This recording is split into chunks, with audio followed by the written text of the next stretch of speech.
Man lives in the sunlit world of what he believes to be reality. But there is, unseen by most, an underworld, a place that is just as real, but not as brightly lit. A dark side.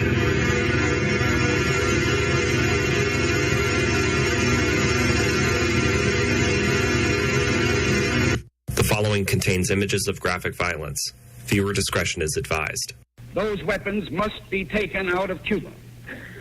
And next, let me say to you that if I understood you with a trespass on credulity that excels your best, you said that our position had changed since I spoke here the other day because of the pressures of world opinion and the majority of the United Nations. And I now give the floor to the representative of the United States. Thank you, Madam President. The United States renews our call for the international community to support the newly formed government of Ukraine and to prevent unnecessary violence. I'd like to take a moment to respond to the comments made here by the representative of the Russian Federation. Actions speak louder than words. Early this morning, the Russian Duma acted to authorize the use of military force in Ukraine. This is as dangerous as it is destabilizing. We are deeply disturbed by reports this morning of Russian military intervention into Crimea. This intervention is without legal basis. Indeed, it violates Russia's commitment to protect the sovereignty, territorial integrity, and independence of Ukraine. It is time for the Russian intervention in Ukraine to end. The Russian military must stand down, the aspirations of the Ukrainian people must be respected, and political dialogue must be allowed to continue. Oh, yes, I've read about that in the Bible.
intense standoff between Russian and Ukrainian forces at an airbase in Crimea. The base has been surrounded by Russian troops for the past few days. The Ukrainian commander walks unarmed toward the Russians, 2 rifles pointed right at him.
My key demand: the Russian president and Russian government immediately pull back your military. Do not invade Ukraine. My message to President Putin is as follows. Mr. Putin, tear down this wall. I wish you good luck, but you wouldn't know what to do with it if you got it.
The songs you are about to hear are intended for mature listening audiences only. If you have a weak mind or heart and don't like words like shit, fuck, or cunt, then please refrain from listening any further. It's time for some real music. It's showtime! We have seen imitators. We've also seen duplicators. But now, it's time for the originators.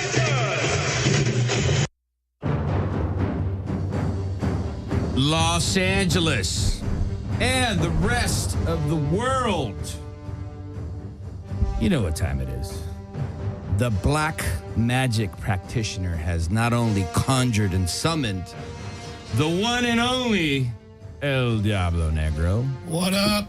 But I must say, my satanic fucking ritual has literally put to cease the LA Marathon fiasco. You guys got in here okay? Yeah, we were worried about that marathon, though, because we thought it'd be pretty heavy, like a lot of security, but we got by it no problem. Actually, maybe we made the wrong turn, but somehow we got here.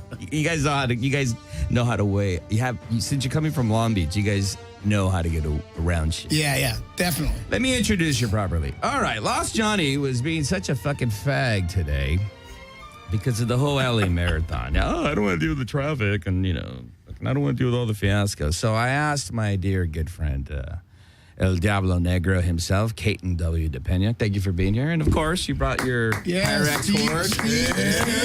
Steve and Lance. Lance and his brother are here today, which is awesome. Yeah, man. And you know what's really, really interesting is we are here to celebrate the official United States release of Immortal Legacy. It's about time, man. We've been waiting a while. That's a great record. Thank you. Now, I don't know if you're aware of this or not, but during the week, I actually announced that album is already on my top 10 of 2014. Thank you, man. That's a awesome. great record. I would say that, you've been consistent with your career, and Hyrax has been, recording and touring consistently for, I would say, the last 15 years.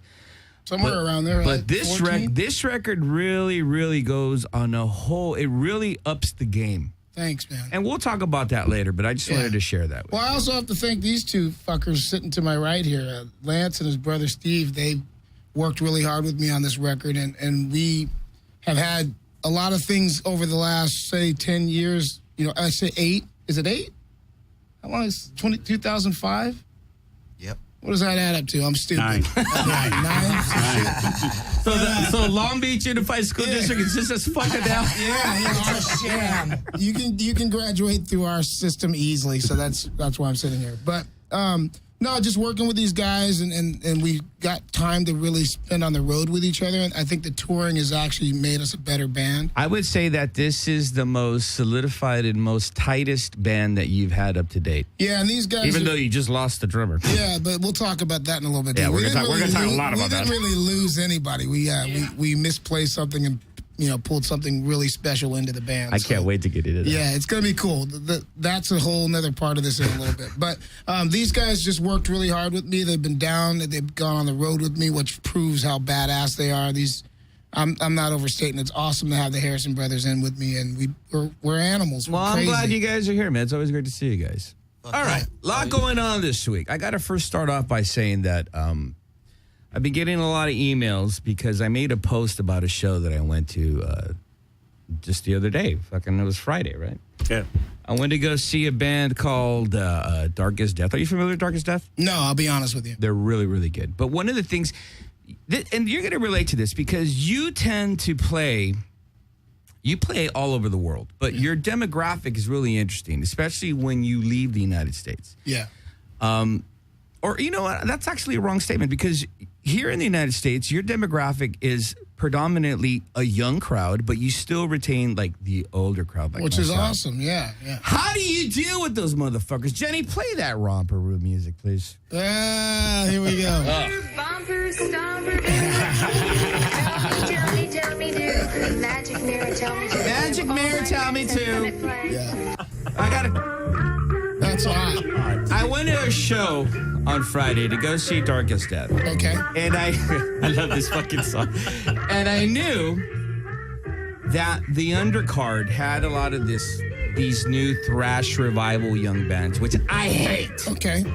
And let me explain why I hate. Well, you've been around a while, so you've seen a lot of this before. Well, there's a lot of reasons why they get on my nerves, but one of the main reasons why they get on my nerves is because they're fucking completely disrespectful, dude. I don't ever remember. I mean, we grew up in that era where, like, we were dealing with so much hostility from the real world. Yeah. When you would go to Fenders, it was like a ticking time bomb. It was a powder keg.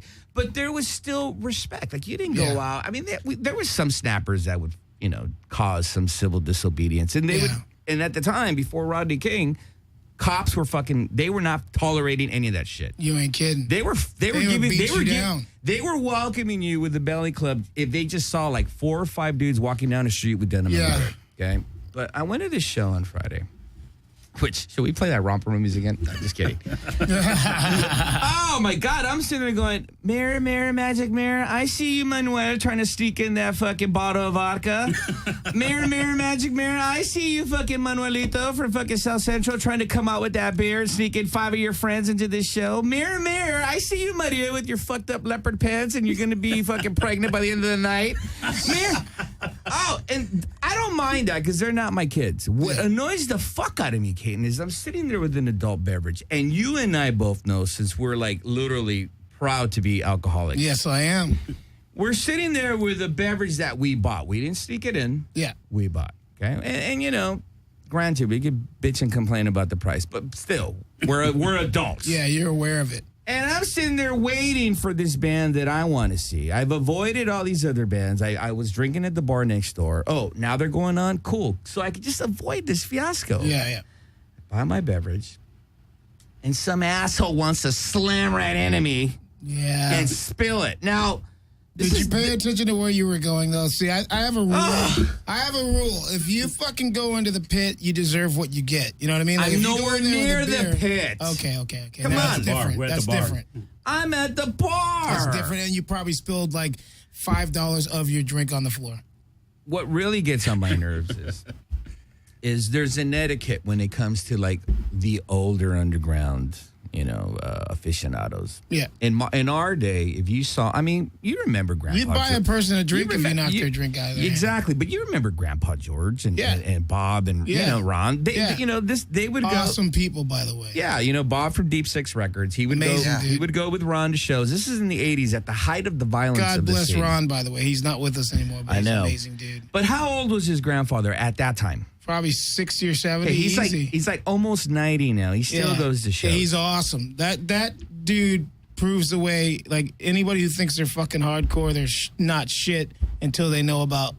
But do you recall? Did we ever bump into him? No, hell no. Did we ever slam into him? No way. No, right? Yeah. There was an etiquette. There was a respect. Now I got these fucking Salvadoran South Central motherfuckers slamming into me, spilling my fucking beer, and they don't even say thanks. That's highly annoying. Well, yeah, that's the bitch about going to shows. You gotta. I don't know. You got to use your peripherals. I use my peripherals. If somebody's coming at me, I move because I don't want to spill my beer. But I hear you. I hear where you're coming from. Oh, that's a pet peeve of mine. Another thing that really annoyed me today was during the week, was the fact that, did you hear about this? Let me tell you a little bit about this. This is really interesting. In Florida, Tampa, Florida, there was a man that was caught having sexual intercourse with his pet bull. Pet bull? How do you fuck a bull? He was fucking his pet. This was Bernard. That's crazy. How do you pronounce it? Very carefully. Marsonetic. He was engaged in a sexual act with a pet bull. When officers arrived at the home on North Mark Street, they were greeted by a small crowd of residents who were disturbed by their neighbor's activity with the dog. Oh, it's a pet bull. I thought like a bull. No. He was fucking his pet bull. I mean, I always knew Florida was Did you say pet bull or pit bull? Pit bull. Back of this, he's been saying, I haven't even had that many drugs. Pet bull. What's so funny is that Andy thought that you said pet bull. Yeah, come on. That's why I said fuck it carefully. I mean, Okay, the point is he was fucking his dog. What? How disturbing is that? Okay, I just want to clarify we're talking about dogs and not bulls. Yeah, Okay. I found that very, Like it's very. any better.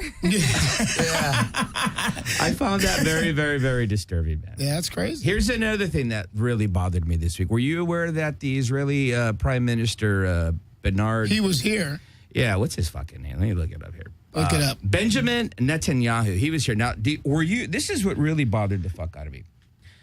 I believe I really don't want to call her out, but I believe that your significant other works for the school district. Yeah. With children, Yes. as we know here in Los Angeles. I don't know about Long Beach or wherever she works at, but in Los Angeles, massive cuts in education, massive cuts in the music programs, massive cuts in arts and music. I mean, it's just pathetic.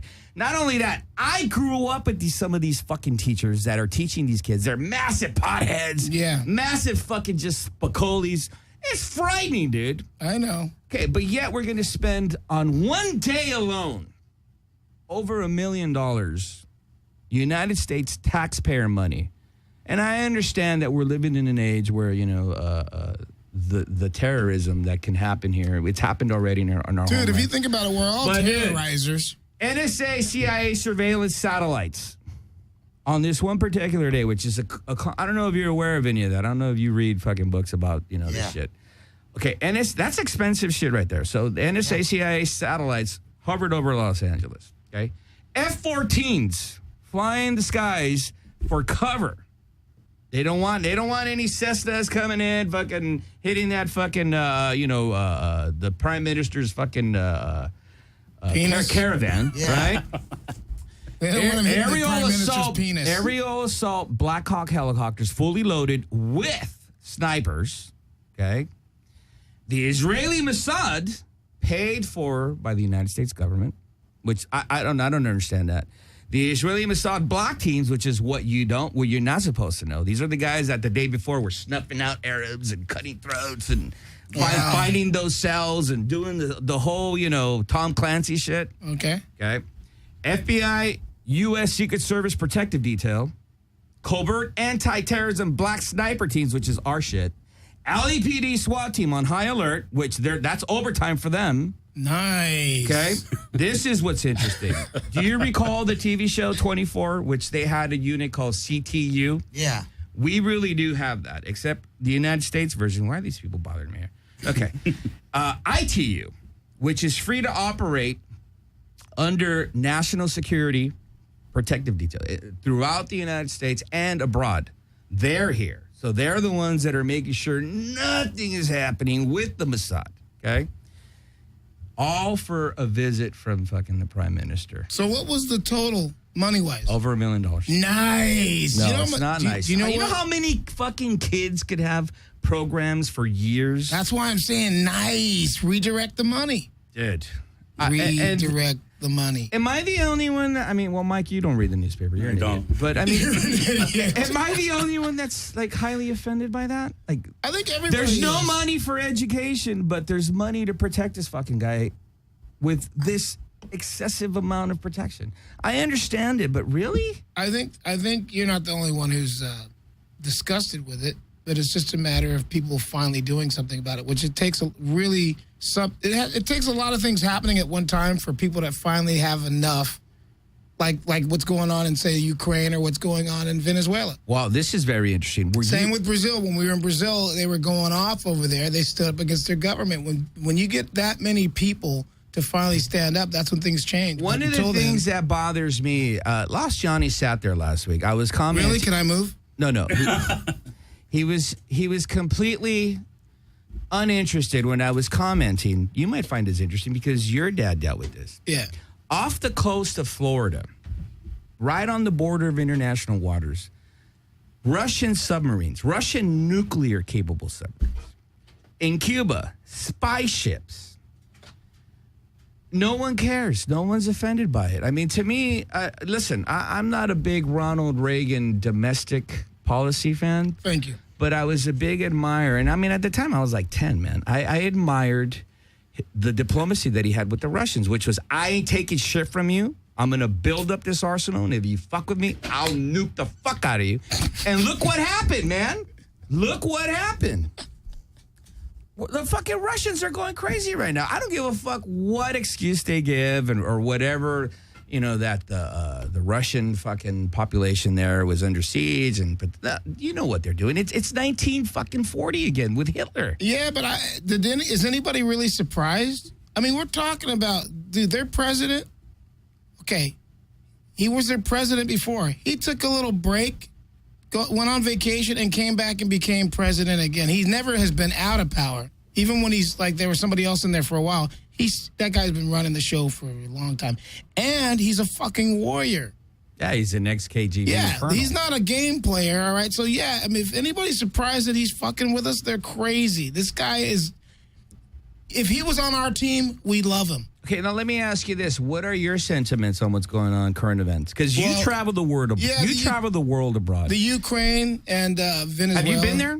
Yeah, I've been to, not Ukraine, I've been to Venezuela, which is an amazing country. Venezuela's nowhere near the Ukraine, fucker. I know, That's but a whole different continent. These are two things that are going on that I'm paying attention to. I'm paying attention to what's going on in the Ukraine, and I'm paying attention to what's going on in Venezuela.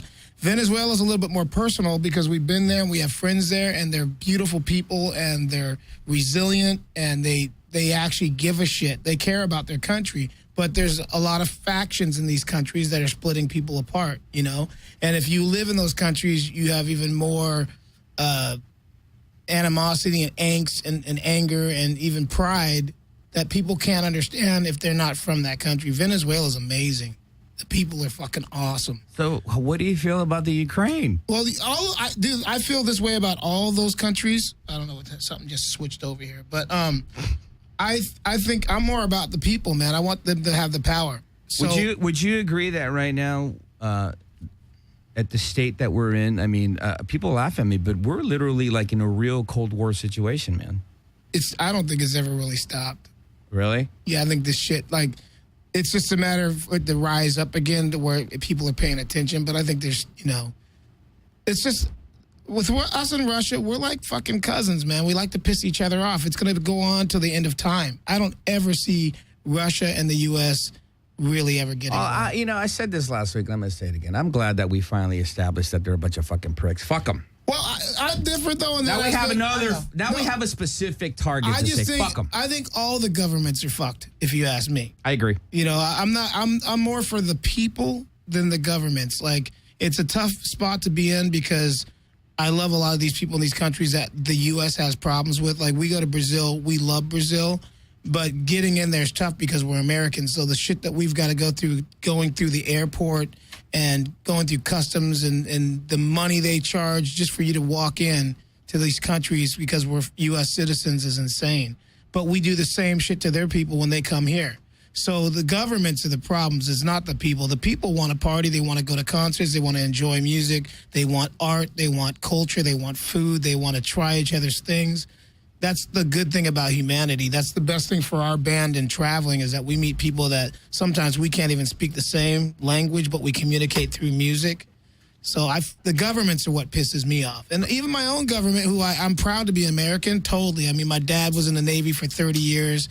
I'm very proud of this country, but some of the shit that we do and that we have going on is just unforgivable. Yeah. Well, why don't we get into what we started off the set with there? What did we, this is going to be interesting. What did we hear there, Caden? All right. Well, this is coming from guys who didn't gadgiate. So we're going to read your notes, which is from another guy who his writing is what do you call it? Handsome Lance, you want to take a puff of some of the fucking devil's lettuce? Because you look all stressed out. You look like the first one. You look like you're about to have a final or something. Go for it. First, we heard "And We Suffer" from Nausea. Right in the mic there, son. The album I can't fucking read. To the System. Condemned to the System. Condemned, sorry. By Nausea. Blind ass motherfucker. And for those who couldn't understand what Lance was saying, it was "And We Suffer." Go ahead, take the second one. Can you handle that? Blood on the Battlefield, Nocturnal Fear. Well, your R's. Is this mic cutting out? No. Can you still hear me? All right, cool. I can't hear shit. But your spelling sucks, but it's cool. Allied for the upcoming genocide.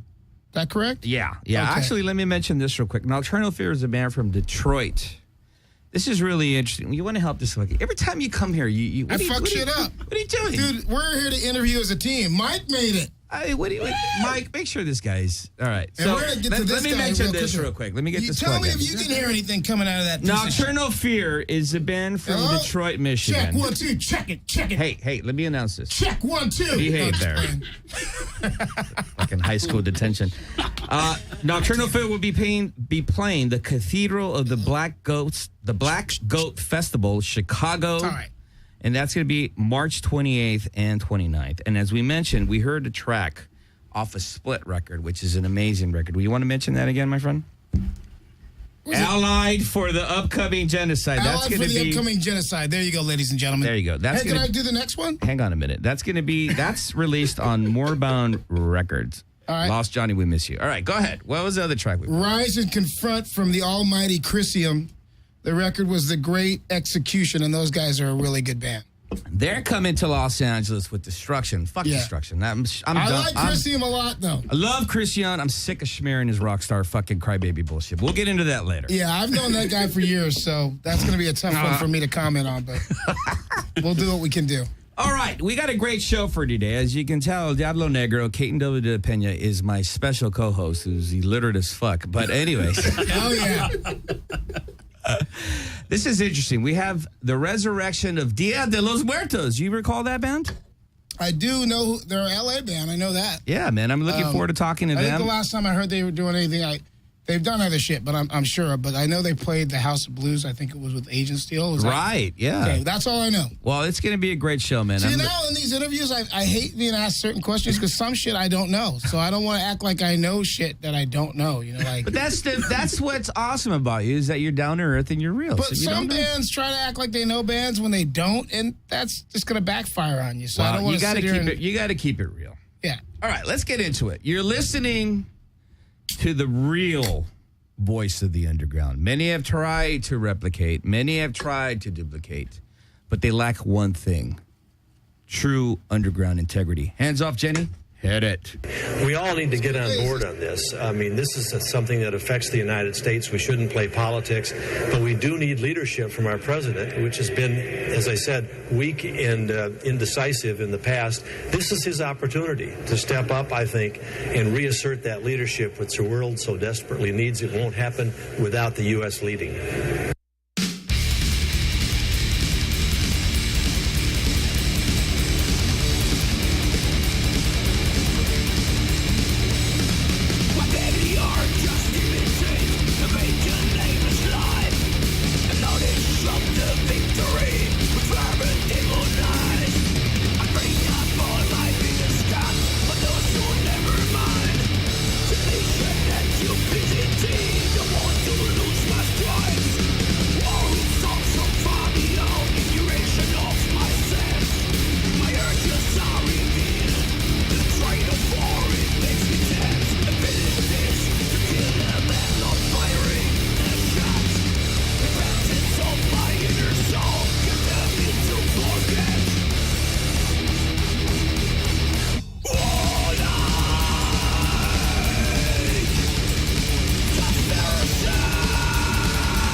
to ignore the facts of history and the aggressive impulses of an evil empire, and one day, with God's help, their total elimination.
And now, Mr. Serling. Next time out, we bring you a few decibels of sound in a bizarre opus about a man who breaks eardrums for a living.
military. Now is when we must send in the first strike.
with an unlimited supply of misinformation is Mr. Know-It-All.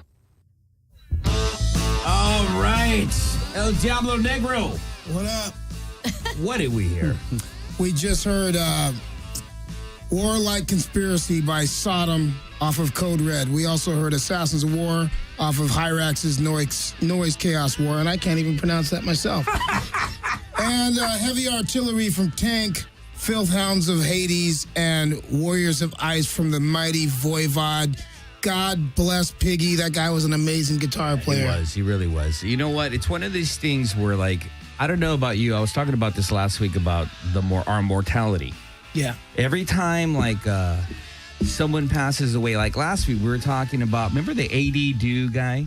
He died. And man. And it just really, for me, it's like musical life chairs. Well, we're not that old, so when guys like Piggy from Voivod die, it really makes you look at yourself like, holy shit, you know? I don't know about you, man, but I'm fighting it. I'm always in the fucking, the moisturizer section.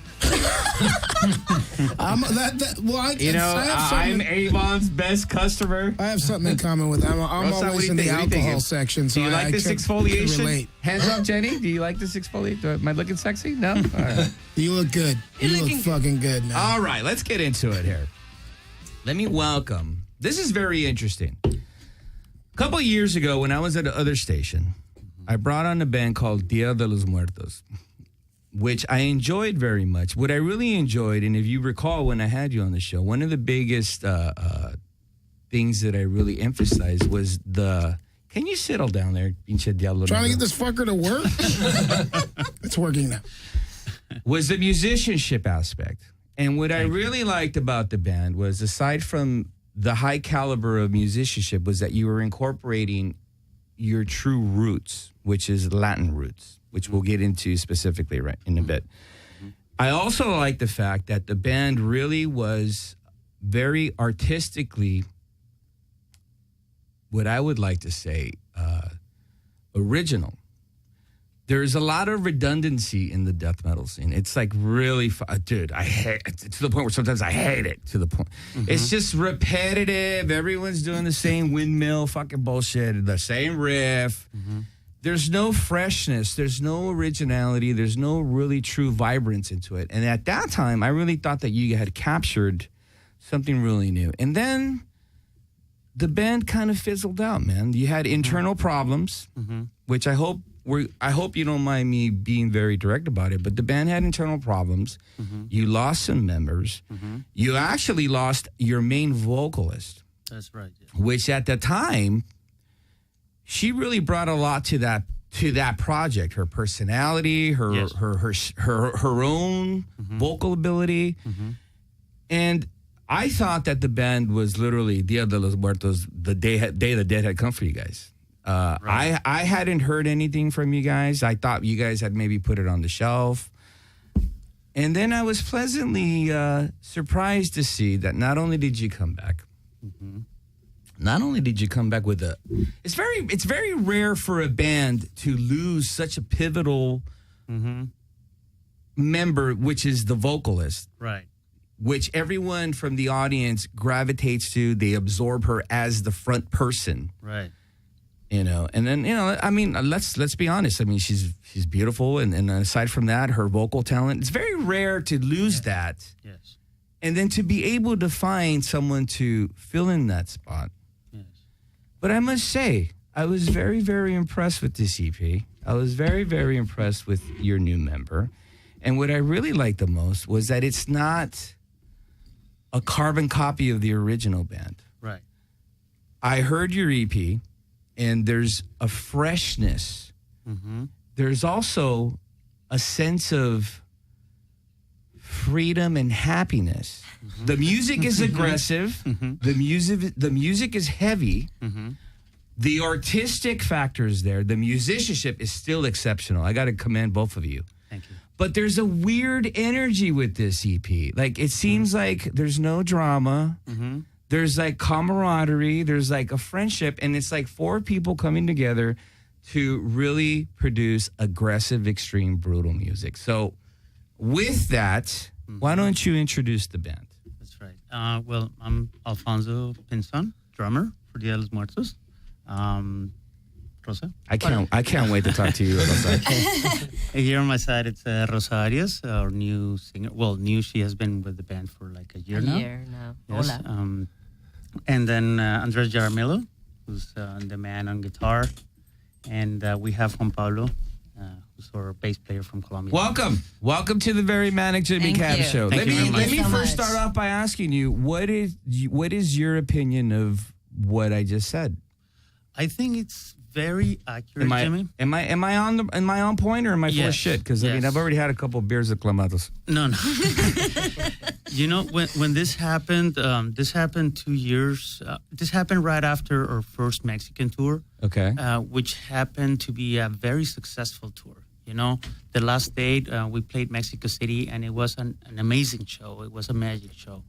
And then after that, we lose our singer and one of our guitar players, and it was really hard for us because it took us years here in LA to meet people, put a band together, and finally we put that band together. We start playing, and it starts working, and we were really excited. You know, the band gained momentum very quickly. You know, and then we were already playing outside the country, and I said, okay, if we keep this momentum going with the new album, this is gonna kick ass, you know. Let me mention that band and that record that you released. Mm-hmm. I actually have a prior question, but that band, that at that time, that band that you had and that record, I thought it was very well. I thought it was really good. Yeah. The music was exceptional. As I mentioned before, no offense to you, Rosa, but I thought Luana, DP Valencia was doing an incredible fucking job. Yes, I agree. I mean, Absolutely. the energy, and as you know, especially, I mean, I'm not telling you nothing new. When you were playing abroad, I mean, she really has this energy that draws people to her. And then, very charismatic, yes. And then what really draws to her is when she's off the stage. You know, she's a very friendly, very approachable person. But before that, before she became a member, you had like Boris from La Tumacense singing for you, and so like, where does that all come into play? Because I remember he was the front man, and then she came in. So was there like a discovery? Were you like? Yeah. I mean, Boris's main band is La Tumacense, right? You know, and we were just out there trying to try out people, you know, and Boris is still to this day collaborating with us, you know. For a while, we had them both on board. Right, I remember that. And it's something that I thought worked really well, but it didn't work very well between them, so to speak. So then Boris left, and then we just kept Loana, and we said, okay, let's keep on moving. So then that was the solidified lineup right there. Yes, right there. You know? And so what happened? Why did it and then drop? When we went to Mexico, we just had problems on the road, but it wasn't really with Luana. We had mostly problems with Adrian. Okay. Who is creatively or no. They were more like it was work. Sleeping arrangements. Yeah. Yeah, did he want the top bunk on the tour bus or what? Yeah. In all seriousness, what I think you're trying to say is that there was just some like conflict within. Yeah. Was it the whole it was not the enough work. not enough too many chiefs, not enough Indians? Yeah. It was exactly something. Now, correct me if I'm wrong, please, by all means. And I know you're very quiet because I remember you from when we went at the last show. I couldn't stop you from talking. But is it safe to say that the foundation of the band is both of you? Which is, I'm sorry, I always fuck up your name. Andres and Alfonso. Yes. Would it be safe to say that that's the foundation? Yes. Yes. Not only creatively, but rock bottom. Thanks, man. Right. Yeah, this is the second band we found. Our original band, Agony, we had this band in Colombia for many years. We've been playing together, and we are best friends for the last, I don't know, Colombia 20 rules. something. Yeah, Are you man, they familiar love with you Dia de down los there. Muertos, Caden? Because I mean, you travel. I'm familiar with the band. I mean, I'm such a dick. I'm always focused on my own shit, but I have heard of them, and I know that they play around locally, and kind of the Colombia connection is that now we're going to be even better friends because I love Colombia. It's great. Well, Awesome. could you Bogota. imagine? Here's this band that finally has a solidified lineup. Yeah. And they're like playing abroad. And then all of a sudden. I know how it is. I know you don't. Traveling, when you travel with a band, is way different. Like, it's one thing to go to band rehearsals and go out for fucking Mexican food in Los Angeles. But when you go on the road and you get up every day and you're traveling and somebody's got a bad attitude, it dampens the band experience. Like, until you find a complete lineup where everybody's pretty cool and there's no drama, it's hell, because you're on the road and you want to kick somebody's ass, and you shouldn't even be feeling like that. Like, you should be out there having a good time on the days that you're traveling. You should be able to sightsee and have a great time, and maybe be able to, at the most, call back home to say you love somebody back home that you care about. Well, this is really interesting because the name really applies to the situation that you were in. So, unfortunately, you were having problems with your band members. Probably the travel aspect. Like, they were talking about they toured. When you brought up you guys went on tour. What was the problem? I mean, let's just be honest. What was the problem? Somebody had a shitty attitude, obviously. Yeah. Bottom line. Well, I think there's. I don't want to put you on the spot, but I mean, what was the problem that caused the band to literally I don't want to say disband, but I think functional. It's just sometimes it's a clash of personalities, I think some musicians and some people in general, they want to be in charge no matter what. And it's very difficult to have 2-3 captains on the same boat. Now, this is very interesting because I hear this a lot, especially here in Los Angeles. And I'm not attacking you, or I don't want you to perceive that. But again, let me reaffirm. Both of you are the founding members, and this is the foundation of Dia de los Muertos. Yeah. Yes. But when you bring in other musicians to join your band, you are aware that it is a melting pot. Of course. It is creatively. And then once you give these individuals, when you bring these individuals in, unless you're like me here on my show, you could ask Mike. I'm like a Nazi. Like, I let everybody know this is where you stand. This is what your duties are, and that's it. Was that the situation with that band at that time? No, I think we were way more democratic, so to speak. Because there was a very positive energy at that time. Yeah. We really we have an old-fashioned conception of what a band is supposed to be, like a band of brothers. We'll share the same van, same food. So what the fuck happened? Because both of you guys, like for you, for instance, you seem very docile, dude. No offense. Until you make him mad and he turns into fucking Diablo. No, really, like, Peyton, look at these guys. Do these guys look like dicks? No. You gotta remember. No, I think we're not. Seriously.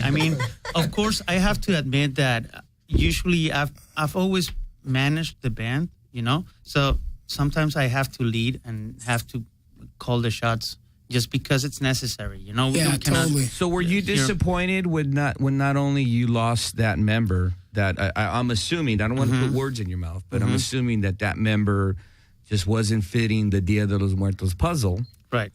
And I don't know, did he leave? Did you ask him to leave? No, he told us he was leaving as soon as we came back to LA. And then as he leaves, right, then your vocalist leaves. Yeah, and that was a complete surprise. I didn't expect that, I thought we were flying back, and I had already confirmed that festival with Brutal Truth and some other killer bands in Mexico. And I thought we were coming back, and he was leaving, but then Loana was staying. But then I found out when I landed in LA that she was leaving the band as well. Okay, now this is where I'm to this day, honestly. Did she Twitter it? What's that? I'm sorry? Did she tweet it? Be nice, Kate. He's a Diablo Negro for a reason, right? But no, in all seriousness, let me ask you this. This is where it gets very interesting, and this is where I want to segue into this new band, because I think it's incredible that not only were you able to come back from that, because most bands are not able to. I know. They try to. I know. And I admire when bands try to come back, but they kind of lose a sense of reality, because that vocalist, that front person really draws a connection to your audience. And bands like maybe Deep Purple and Maiden, and I could go on and on, have been successful. I don't know about Van Halen, no. But anyways, like AC/DC, they've been able to overcome that to the point where it's kind of like a sedative factor. Where like, oh, who's that? Oh, okay, it's still cool. But this is an underground band.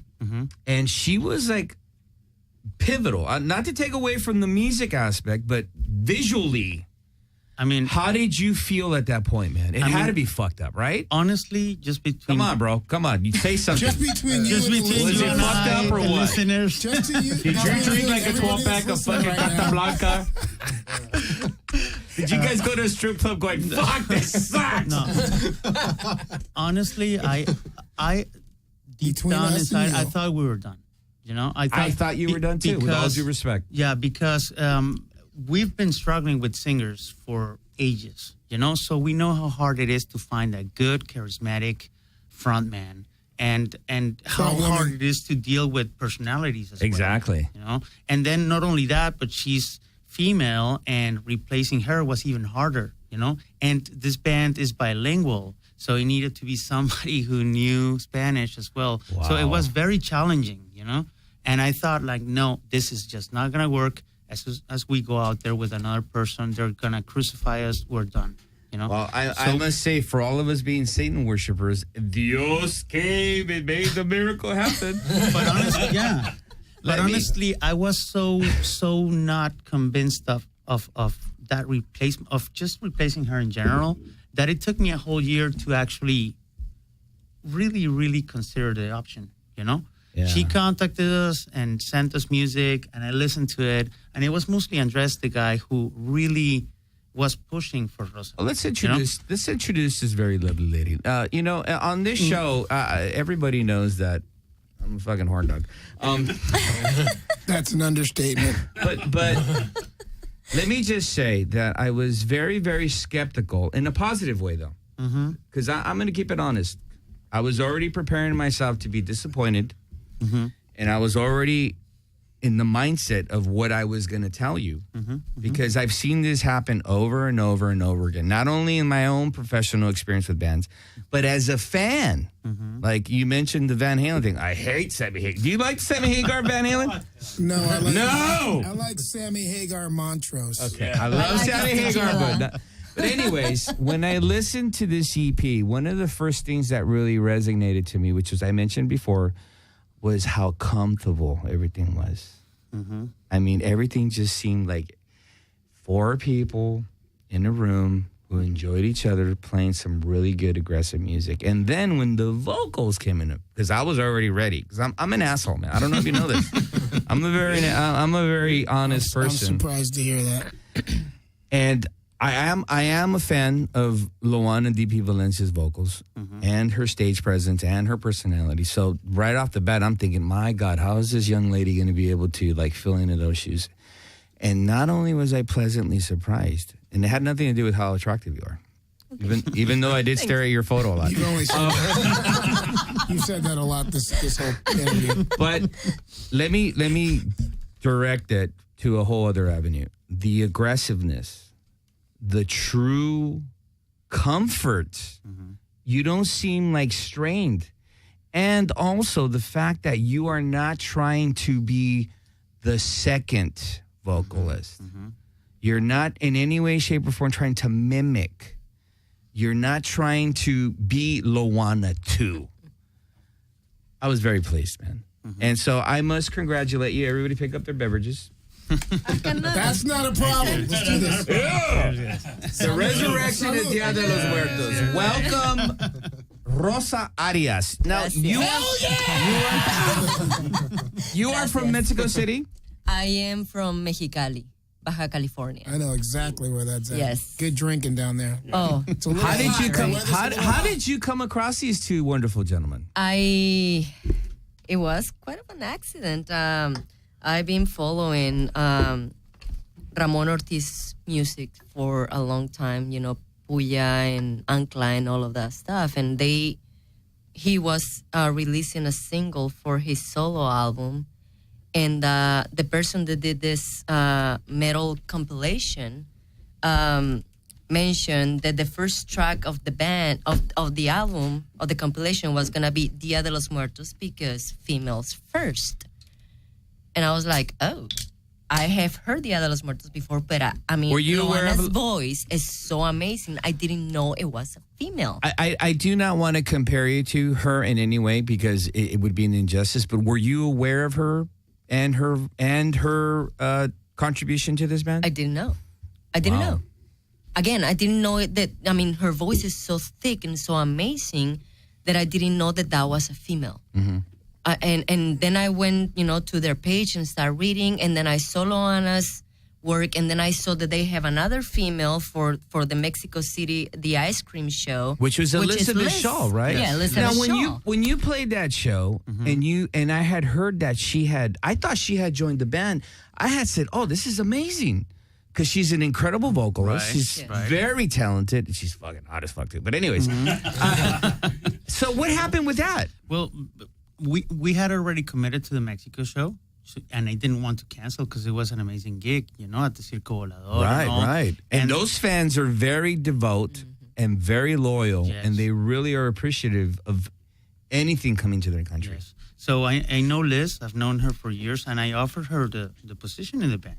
So she comes in, she does the gig. It went well, She's an amazing musician, man. Yeah, she's great. But then I guess her priority is her own band. Yeah. That's her You baby. can understand That's what that, she though. wants to do. Yes, I do. So is that like disappointing? Like, Well, it was a little sad because we thought that could work, Dia de los Muertos are dead. Yeah, yeah. And then I was like, oh, damn. I don't know anybody else. And then this lovely lady comes along. So I saw that information. I saw Loana's work. I saw Elizabeth's work. And I am like, I've been looking for a band for a while in Seattle. And I mean, no doors are opening because I am a female.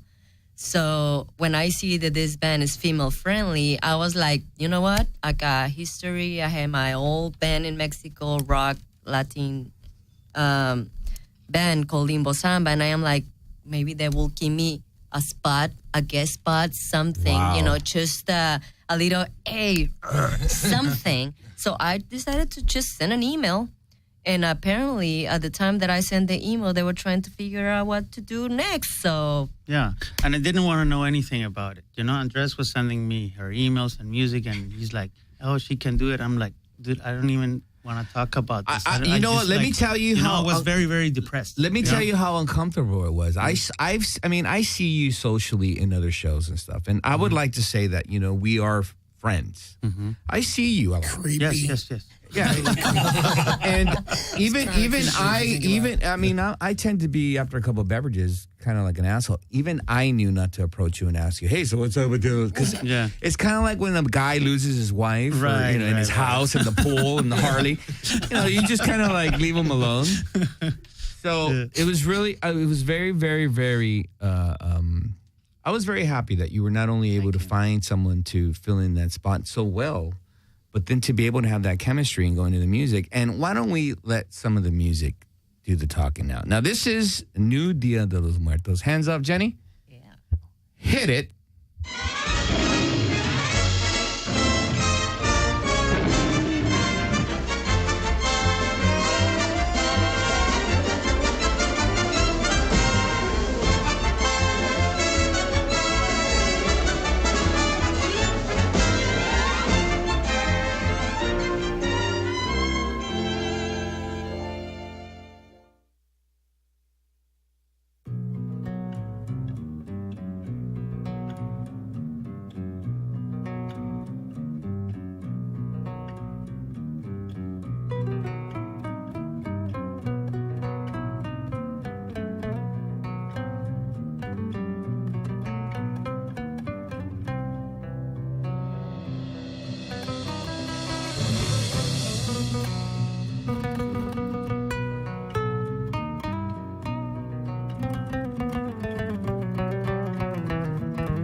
That was the world. I forgot to mention that. That was the world debut of your new EP, which is called, this is funny, No Money, No Fiesta. I know.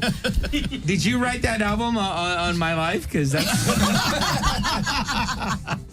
Now, correct me if I'm wrong. How do you pronounce this? Malinchista? Yes. There you go. Malinchista. Malinchista. What is the definition of that? What does that mean? Rosa? That's a very Mexican expression. Please. Rosa, por favor, ¿qué es la explicación de esa Well, canción? malinchista is the term that we use in Mexico for, and it happens almost in all the Latino countries, about you preferring the international stuff instead of your own.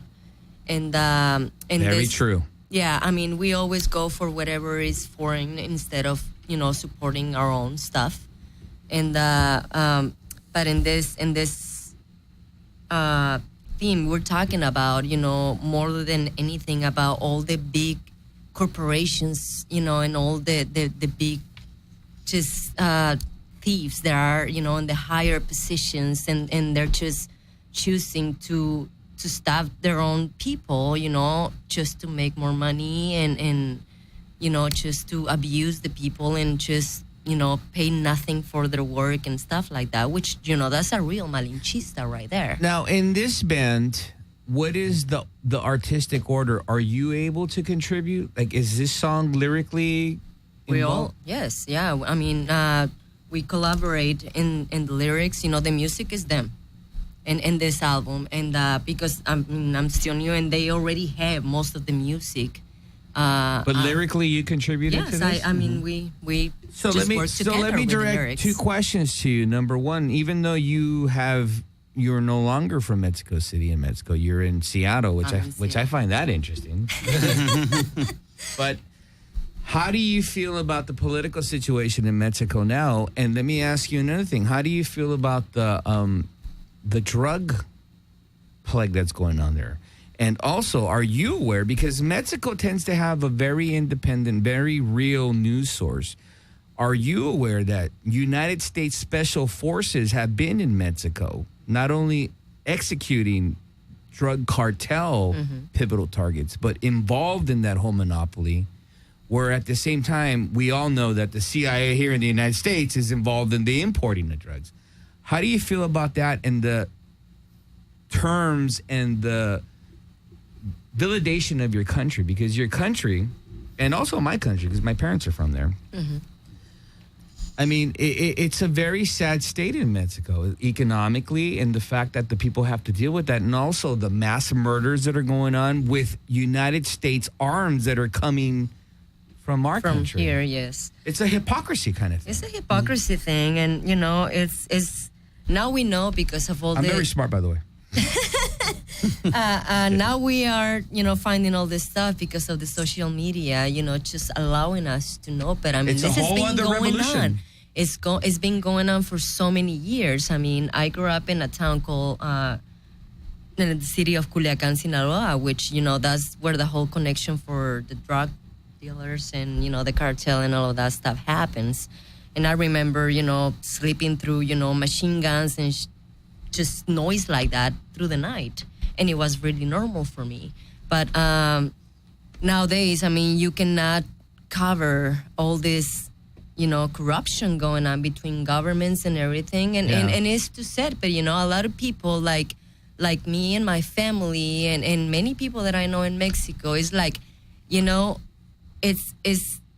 can join the revolution and you can just stop feeding all these lies, and you just decided to keep living your life and supporting what you believe on, because if you keep believing in the government, you're gonna end up killing yourself.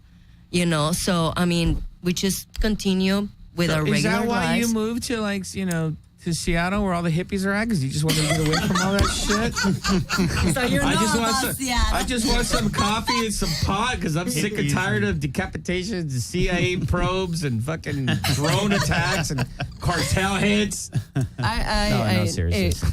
I moved to Seattle, so I had some family there. But, but it's true, it's just, we are all happy hippie, environmentally friendly people.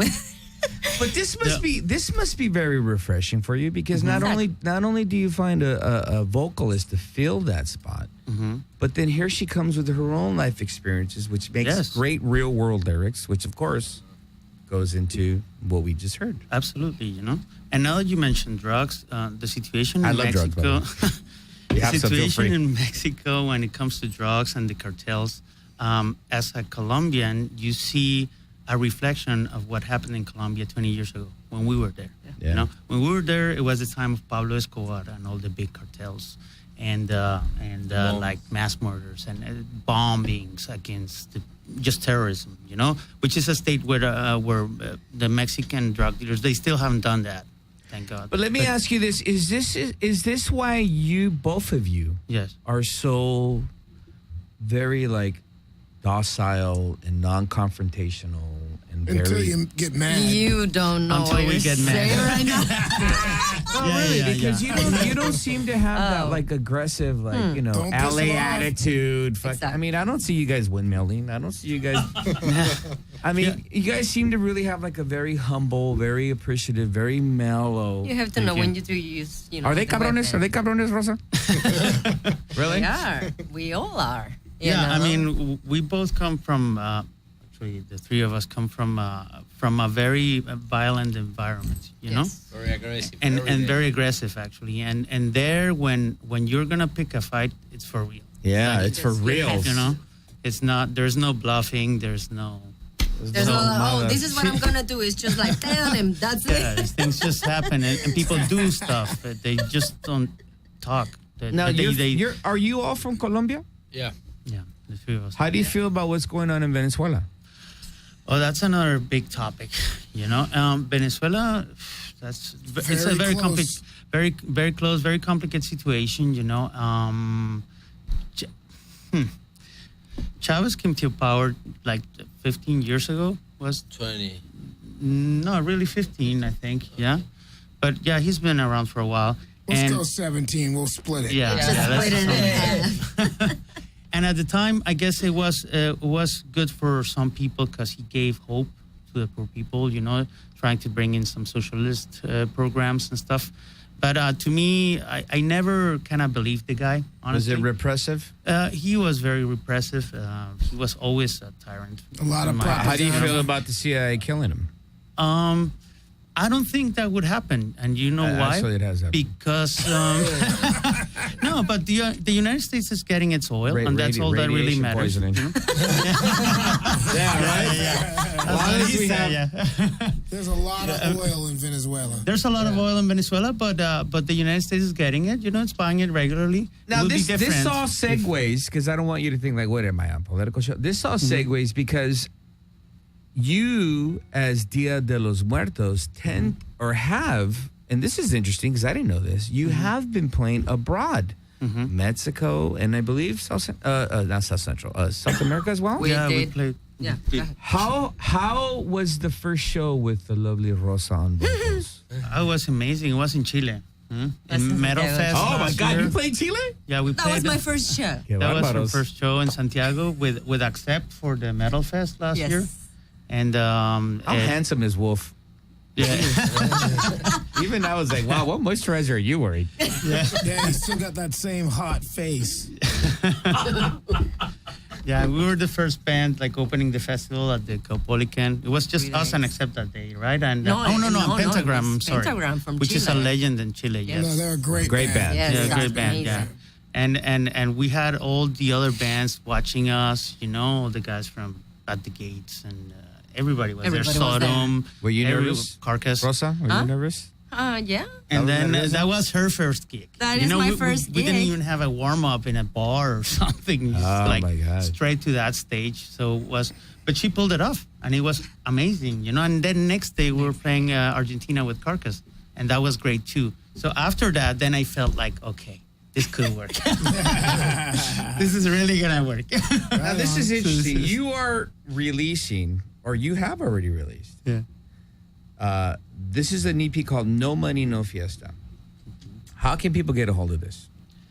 It's actually for free download on the. So you're following the same as your same prior. thing. It will be on free download this Tuesday. In 2 days from now. DDLM.net. That's the website.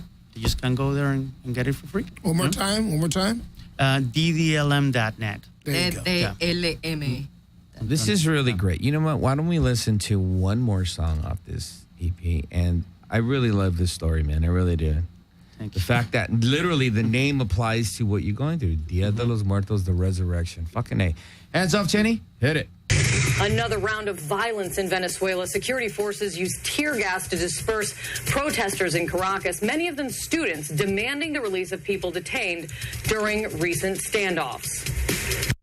Those who make peaceful revolution impossible will make violent revolution inevitable.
right. What you heard there was Crush, Kill, Destroy. That's off the new Dia de los Muertos, No Money, No Fiesta.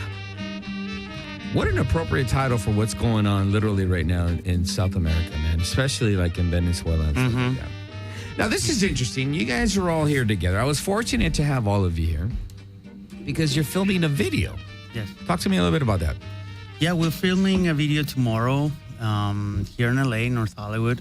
It's going to be directed by Tomas Mignon. He's a great guy. I mean, he has done countless videos from Sepultura, Dancing, Typo, a bunch of bands. System of a Down. I don't know. His list is like endless. And then it's set in a cantina because the song is called Cantina del Infierno. Nice. Cantina from Hell. Will there be free beverages at this cantina? Because I would love to be in If your you guys video. want to come over and hang, you're more than welcome. I'm serious, And then it's going to be really cool because then we have a bartender who's supposed to be Diablo, like the devil, Very good. And Kane de la Peña would be a great bartender. Yeah. Nobody would walk away. Yeah, and Diablo is going to be played by David Vincent. So he's flying in tonight. Oh, that's interesting, man. Cool. And now Yeah, you're we'll see referring how to it goes. David Vincent from Morbid Angel, Yes, correct? yes. So it's going to be really cool. It's going to be fun. I mean, that's what we want. Right a on. party. Are you excited to be filming a video? Because that's kind of like a weird thing when it comes to like underground bands. Some bands are like against that. Some bands are for it. I mean, are you looking forward to doing that? Yes. We're looking forward. We're very excited about it. It's our first video, actually. We wanted to make a video for... Did you ever make a video with the other lineup? No, because this happened. We were about to make a video when we lost Loana, and then we didn't. And so this is our first video. All right on, man. Now, what else is going on with Dia de los Muertos? I know you've been playing, like I mentioned before, abroad. Are there any shows coming up? Yes, we are playing Hell and Heaven Fest in Mexico. Oh, that's interesting. Yeah. It was next Sunday and next Saturday. I'm sorry. ¿Vas a regresar, Rosa, a la tierra? Sí. De hecho, we actually, I'm sorry, I just got carried away there. Oh, that's cool. We're bilingual here. Yeah. Yeah, we visited Mexico, 3 times last year? Mm-hmm. We did, we played Dia de los Muertos, actually, last year in Mexico City and in Morelia. The actual celebration, the Day of the Dead. We I'm well aware of that. Our stage was full ofrenda, and that's one of the amazing things that happens when I find these guys, that I've been really passionate about the celebration my whole life. So it was like a big coincidence for me to be in a metal band, that encourages and just spreading the word about the celebration in such a honest, and true way. But so we did that. We did Sonora, we did Mexico City a couple of times. Then we did Guadalajara, Hell and Heaven last year too. Wow. So we're coming back this year to Mexico City and do the Hell and Heaven, and it's quite amazing for me to go back to my land and, play for a bunch of people. In the last show, it was a bunch of people that were following me from my first band, Limbo Samba, over there. And it just continues, Now, how has the response been with your new vocalist? Have you had any backlash because, Loana is no longer with you?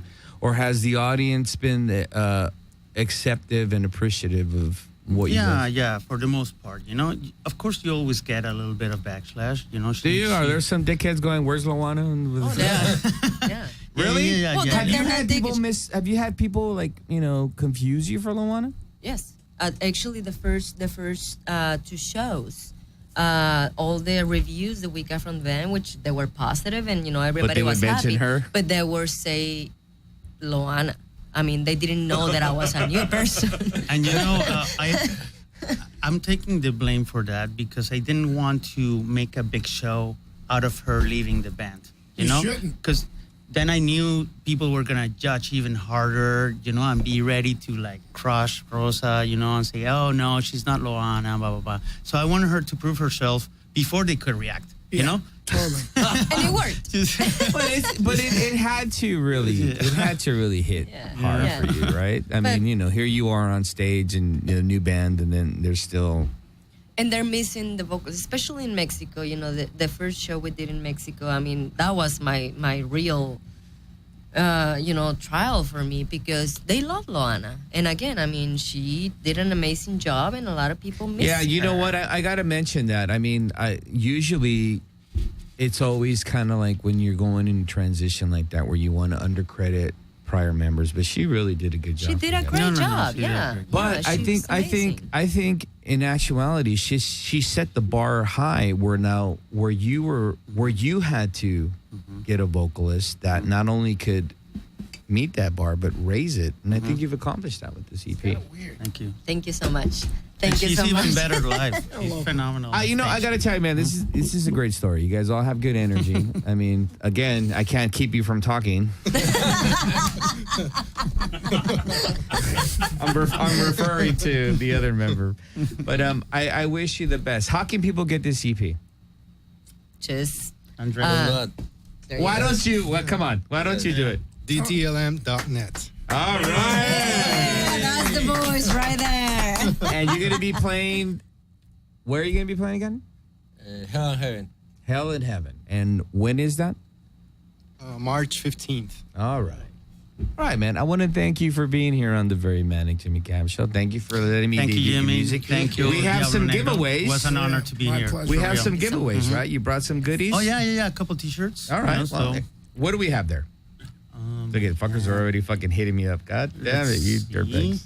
We got like 3 T-shirts. One of them is for you. Okay. I don't know. Okay, so we have some shirts. All of you. We have some T-shirts to give away. Here's the deal. First 3 guys, or first 3 people to send me inbox. Don't text me. Don't go to my house. Don't call me. Inbox me here on Facebook. Don't call the fucking studio line. Tony, don't call. First 3 people to inbox me saying Dia de los Muertos lives, gets some free swag. And that's courtesy of Dia de los Muertos. Thank you very much. Awesome. Thank you. On the show. Thank you so much. I'm excited for you guys.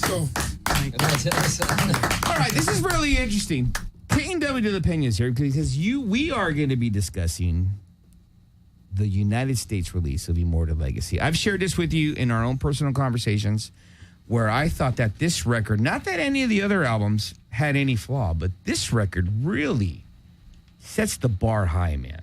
We were pissed off. We had to make a good record. Well, this is interesting. I was very fortunate. You shared this with me that in my prior show, there was Which this. was awesome. I had a situation with a prior member, and it was broadcasted live because that's what I do. I keep it real. I don't fuck around. I keep it very real. And would it be safe to say that you're a fan of the show?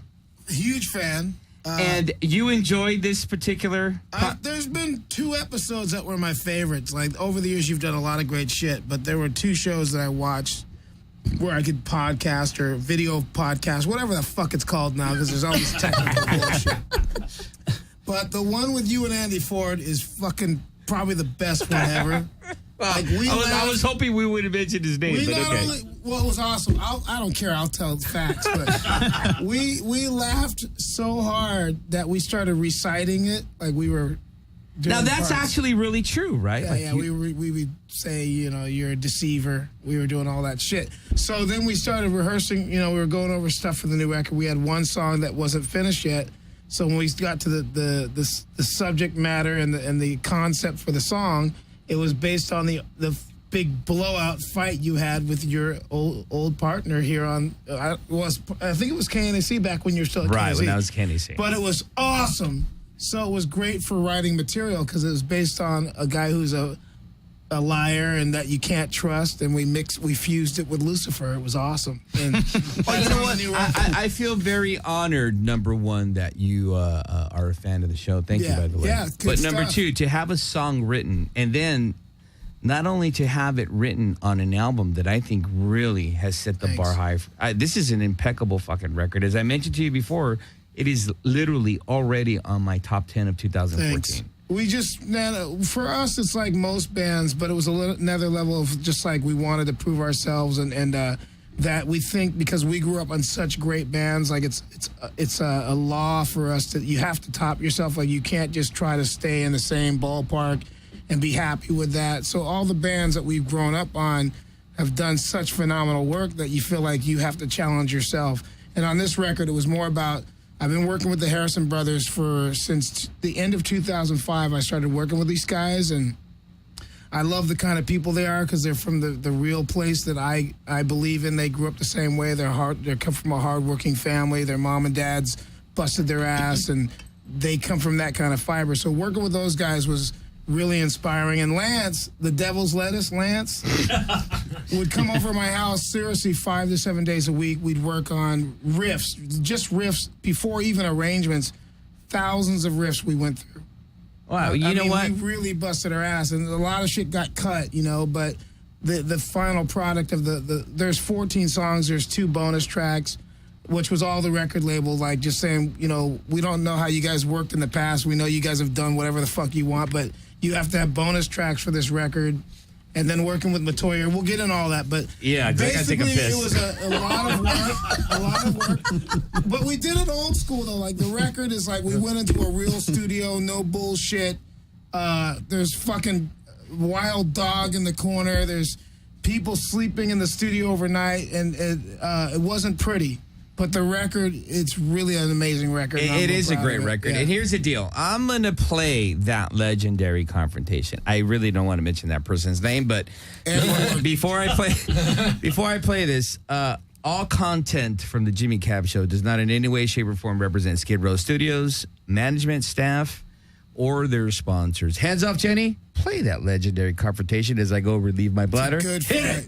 All right, so let's get into it because I want to get this fucking out of the way. You know what I mean? And since you're here, which a lot of people are surprised that you are, but you are here, let's mention this. Let's get into it right off the bat. Last week, I was crying like a fucking bitch, like a severe bitch, like a big baby, and I had a lot of people tell me, hey, you're crying like a bitch. I said, I am a bitch. I'm a big fat bitch. And I'm a dick. You are a dick. You are a fucking... You won this year's Asshole of the Year. The Manic Metal Asshole of the Year. You're the bitch award. of the decade, so what's your point? You are a fucking verga, dude. So what I want to ask you right off the bat, dude, right off the bat, because a lot of things happened last week that I'm still very upset about, and I'm sure the rest of the world knows as well, because I made it very, very clear. I sold the Neil Diamond tickets. You sold my Neil Diamond tickets. Can you believe that, guys? Is this guy a fucking asshole or what? Look at Bloody Buff. He's all happy and shit. Here's the thing. I only got the seed for selling the Neil Diamond tickets when I called Jimmy Cabs up Tuesday morning and said, dude, my dad's not doing... You need to be up there, dude. Sell the tickets. So the first words out of his mouth. No. Yes, they were. No, don't lie. You know what? You need to sell those tickets is what you said. No. That's that hustling spin you do. But real quick, I want to ask you, do you really want to hurt me, dude? Do you really want to hurt my feelings? Dude, but I mean, could you seriously? My dad paid for those tickets. Could you have gone to Neil Diamond and enjoyed yourself when that man was in the hospital? Here's the deal. Let's get into Really? Let's get into this now because this is something that goes way beyond the tickets. All right. And the reason I didn't tell you is because if they didn't sell when they were, because you're a scumbag. No, because if they didn't sell, they didn't sell when I put them on Craigslist, I was going to give them to you anyway, but they sold. No. Let's get into something real quick here because this is very interesting. You do know that Neil Diamond is. You do know that I was really looking forward to that, right? I do. You do, so right? So was I. I was looking forward to that. You do know that Neil Diamond is very, very close in my heart, right? He's like a performer that I really enjoy. But are you saying he's more important than my dad? Hang on. Let's put a fucking muzzle on that fucker so I get my point across here. Your dad was ill. Very understandable. Very ill in the hospital. In the hospital. Very understandable. But let's go back to March and April. Do you remember that it was a festivity that was held in my honor, which was my birthday? Yeah. Even though it wasn't on my birthday, but I found that ironic. I got my dad to pay for those tickets for your birthday, yes. Right. But do you remember that you took a collection at that show? Oh, we got $19. Okay. Those tickets were $250. Okay, but you did take a collection, right? Yeah, we bought rounds with it at the end of the night. Is that what happened to that money? Yeah. Okay, well, this is why I'm upset. Everyone's under the impression that I'm upset because I didn't go to the concert, which is valid. It's true. I was very, very pissed, especially since I waited months in advance for that. But what pisses me off more and what really set me off is that you fucking lied to me. And I've told you in person, in our own private conversations, you have certain traits that I do not like about you. I don't like the fact that you're a hustler. I don't like the fact that I don't like the fact that you have scumbag traditions. I don't like the fact that you freeload off people. Do you recall me telling you that? Dude, why are we doing this on the air? Because we do everything on the air. Do you have traits that I don't like if we're going to go back on it? You're a fucking dick. I am a dick. And a whiny bitch. Whiny bitch. So it's all good. As a matter we of work well together. As a matter of fact, last week I even went out. I even acknowledged and I honestly told people the way my personality is. You know, people think that I'm an asshole or that I'm unapproachable. I'm a very shy person, dude. I'm not a sociable person because I keep to myself. Okay. Hence, you're a very, very friendly person. People love you're like I've compared you to like a Saint Bernard. You know, you come up, everybody wants to pet you. And everybody loves the St. Bernard until the fucking slobbering gets all over you, the hair gets all over you, then you just want the fucking dog to get away. What I don't like, though, is those traits that I just mentioned. Okay? And I don't like that you whine like a bitch, but I put up with it. And I did not know that you are a fucking liar and a deceiver. You lied to me. All I told you was I didn't tell you I sold the tickets, man. You lied to me. You didn't tell me, hey, come by my pad on Thursday? Or that I was flying out on... No, let me correct myself. I told you that because I didn't want to come by my pad on Wednesday because I'm flying out Thursday. Yes, Do you recall that? Now, you're mentioning that I told you sell the tickets. The exact thing that I told you was... You need to sell those tickets. I said, and I quote, And I said, hey, maybe you should sell those tickets. And then instantly you're like, yo! Which means that those tickets were already either sold or they were pending or that you never even got them. No, I got the tickets. Okay, well, here's the deal. You lied to me. I wouldn't have got to NorCal if I didn't. You lied to me. You told me that your mom bought you that plane ticket, that you had bought a bus ticket, and that your mom upgraded it. Lie number one. Right? Did you tell me that? Right. You're a fucking liar. You're a scumbag.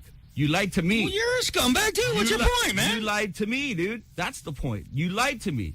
Because I didn't want to hear you fucking whine. Well, here's the deal. Here we are being subversive radio. We're supposed to be comrades, a rebellious unit against the fucking world. And you bullshit me? You bullshit me? How can you do that? You're supposed to be my friend and you bullshit me? Knowing the demeanor, the personality, and the way I think. You lied to me? If you would have just told me, hey, dude, you know what?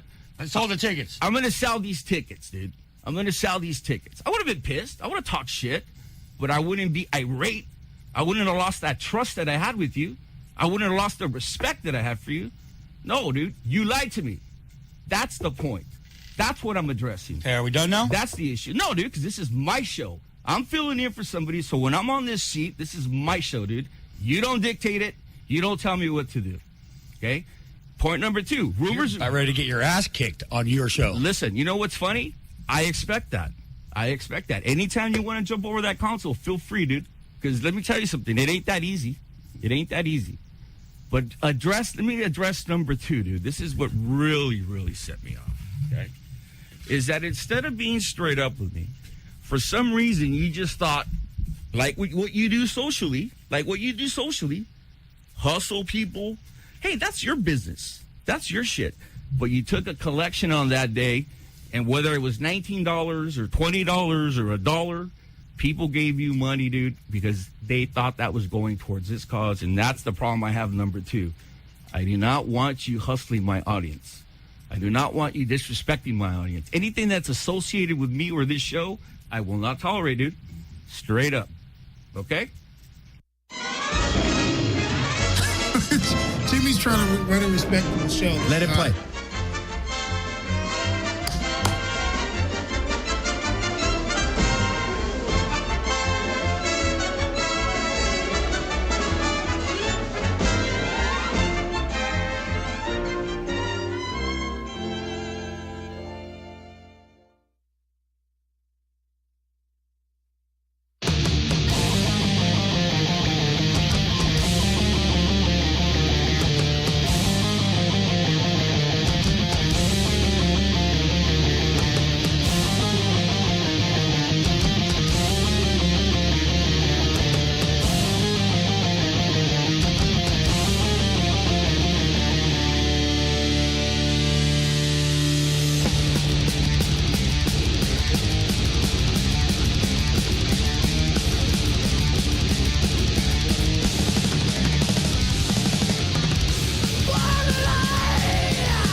All right. Why do I call who Dyke? Why do you call him Dyke? I call him Mike. Oh, it's all you said Dyke. Pinche cabrón. Pablo Negro trying to cause controversy. Just because I can keep a straight face and do that, whatever. Let me ask you this. Now, we played that legendary confrontation on a prior show. Which was awesome. And the fact that you not only loved that, why did you love that? Because it was totally honest. And you guys were stupid enough to do it on air. I thought it was amazing. Like, you guys didn't even care if you were acting like 12-year-olds. You guys, just the whole banter back and forth where you kind of corner him like 15 times through that whole thing is...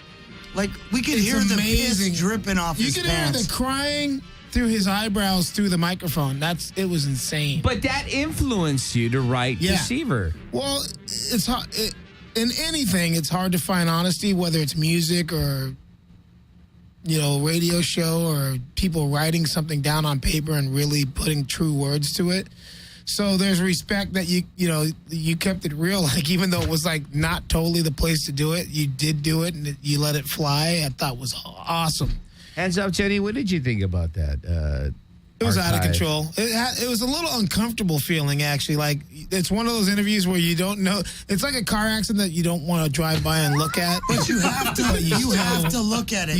You more than look at it. You slow down your car. You almost stop back. You almost have accidents happen because of you, because you can't help but watch. But I was listening to that, and then I got the podcast, and I kept playing. I sent the link to a bunch of my friends, and everybody that I sent it to was like blown away. They were like, "This is amazing stuff." So then we were working on the record, and we, hadn't had all the lyrics finished to some of the songs. And what's this song going to be called, Caton? Deceiver.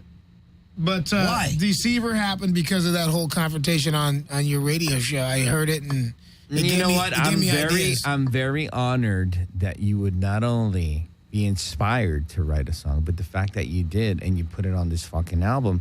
Let's talk about that. This album was released Tuesday. Yeah. In the United States. In old school, I got it in my fatigue pocket here. I got a copy for you. Oh, wow. Cool. Wow. Old school and that shit. Fucking Jimmy. Smuggled it in here. No, like nobody. for me. That's like smuggling an eighth of weed in here. So that's pretty rad. Yeah, there it is. That's the official copy.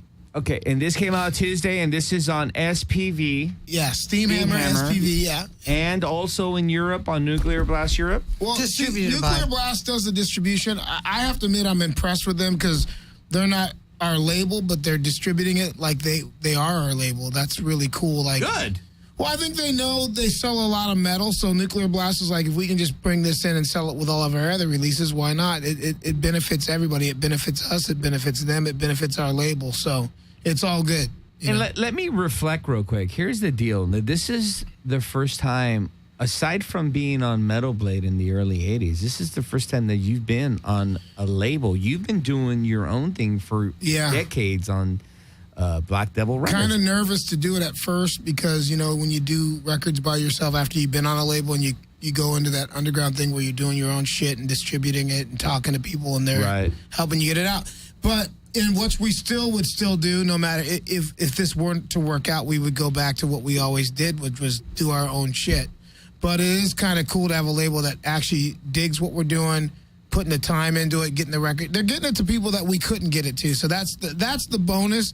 I still believe in doing it yourself at the same time, but it's nice to have another company that, it's not like typical rock star shit, though. We work as a team. They're promoting us, they're pushing us, and we're still involved, too. We're not one of those bands that's, our hands aren't involved. We're involved totally. Now, when you signed to SPV, being that you were coming from an underground independent, your own label, were you kind of, in a way, shape, or form, hesitant? Big time. And we also we didn't want to do like a lot of bands where they sign for 3 records and then they're screwed. Right. So we don't do that. Like, we'll do it for the record and we'll see how it goes. And if everything's cool, we'll do the next record with them, I mean, you got to be kind of smart. You don't have to be super smart because most of us aren't the brightest. I mean, we're bright when it comes to writing music. But logistically and contractually, we're not fucking lawyers. So try to be smart. If there's any other younger bands listening, I would say just try to sign for a record at a time if you can. Like, most labels don't do that. They won't let you sign for just one record and with an option. But would you agree, though? And I mean, this is for the rest of your bandmates as well. And, we're going to talk about the new fucker? The new drummer here in a bit. But look at that hot motherfucker. Lance and your brother, like, would you agree that when you kind of sign to, like, a label, there's this misconception that all of a sudden you're going to be thrown fucking money? Yeah, totally. No. That's not the case, right? All I know is a record label has a bigger dick to swing than we do. So,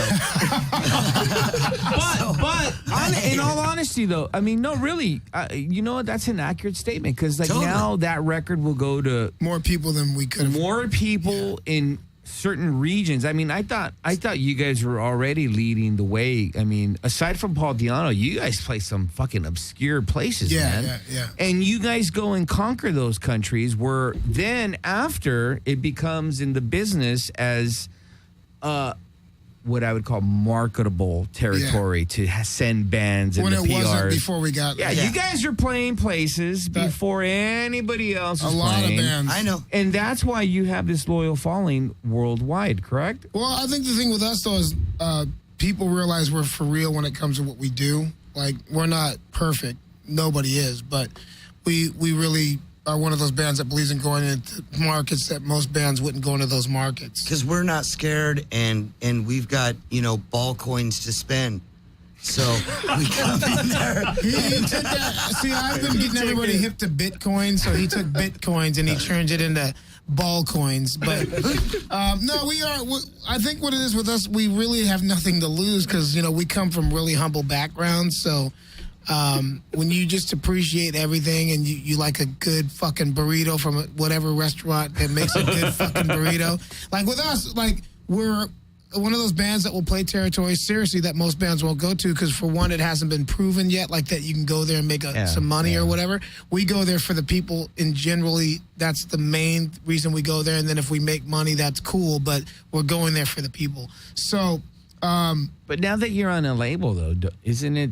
It helps, but it's still scary because, we're one of those bands that still wants to know what the fuck's going on, and like, we're worried how they're marketing the shit, if they're doing it to the right. If you send our music to the right audience, it's going to do great, but if you send it to the wrong audience, it's not, because we're not a commercial band and we never will be. We never signed on for that anyways. I'm really glad to hear this because, you know what, I would say that this record is indeed one of the most pivotal records that you've released in a long time. And the energy, the energy really is what stands out, man. Yeah, I think for all of us going into it, though, we knew what was at stake. We've done a certain thing and we've conquered a certain level, but we're trying to, at the same time, maintain our integrity and what we love, which is good music, no matter who does it and how it's played. But if it's good, it's fucking good. So just trying to maintain that integrity, but also take it to a new level and make something that's going to be remembered. I mean, that's kind of the whole concept of the record. We wanted to leave our mark. We're not done creating stuff. We want to get better because that's just the way it should be. Like, we shouldn't say, we got to this point and everything's cool. We should be trying to write better songs, better production. That's why Bill was brought on, that kind of shit. You know what? We're going to get into that in more detail. But you know what? Why don't we play another track off? Which one? What do you play? What do you play? You know what? I love this song. Can we song control called this? Black Do we have any Smoke. control? Play some shit, Jimmy. Black Smoke. Hands off, Jenny. Let's play some Black Smoke. Hit it. Hey.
fills the air. The fight of war sends the man to hell.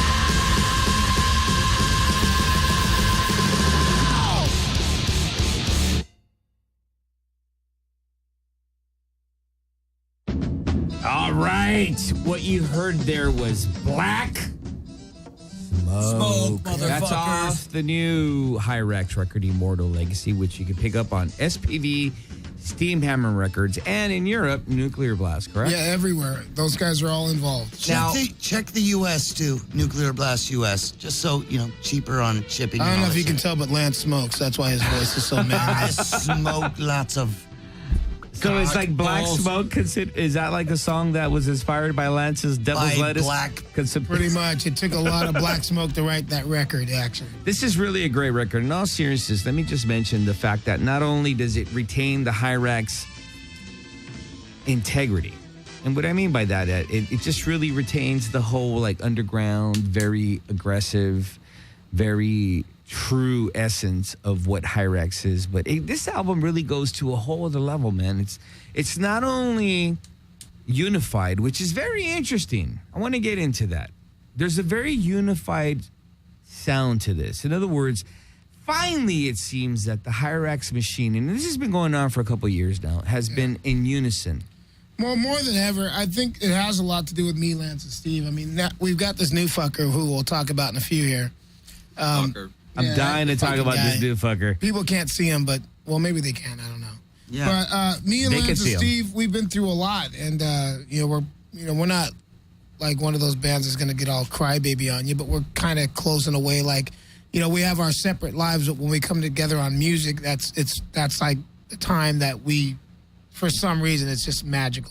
Then we go away and we do our other shit, our personal lives. But musically, it's been something that's been cool. Like, we actually, we have the same ideas and we want to just play metal and we want to travel and do things that we never could have done without each other. Like, we're actually a unit. It's crazy.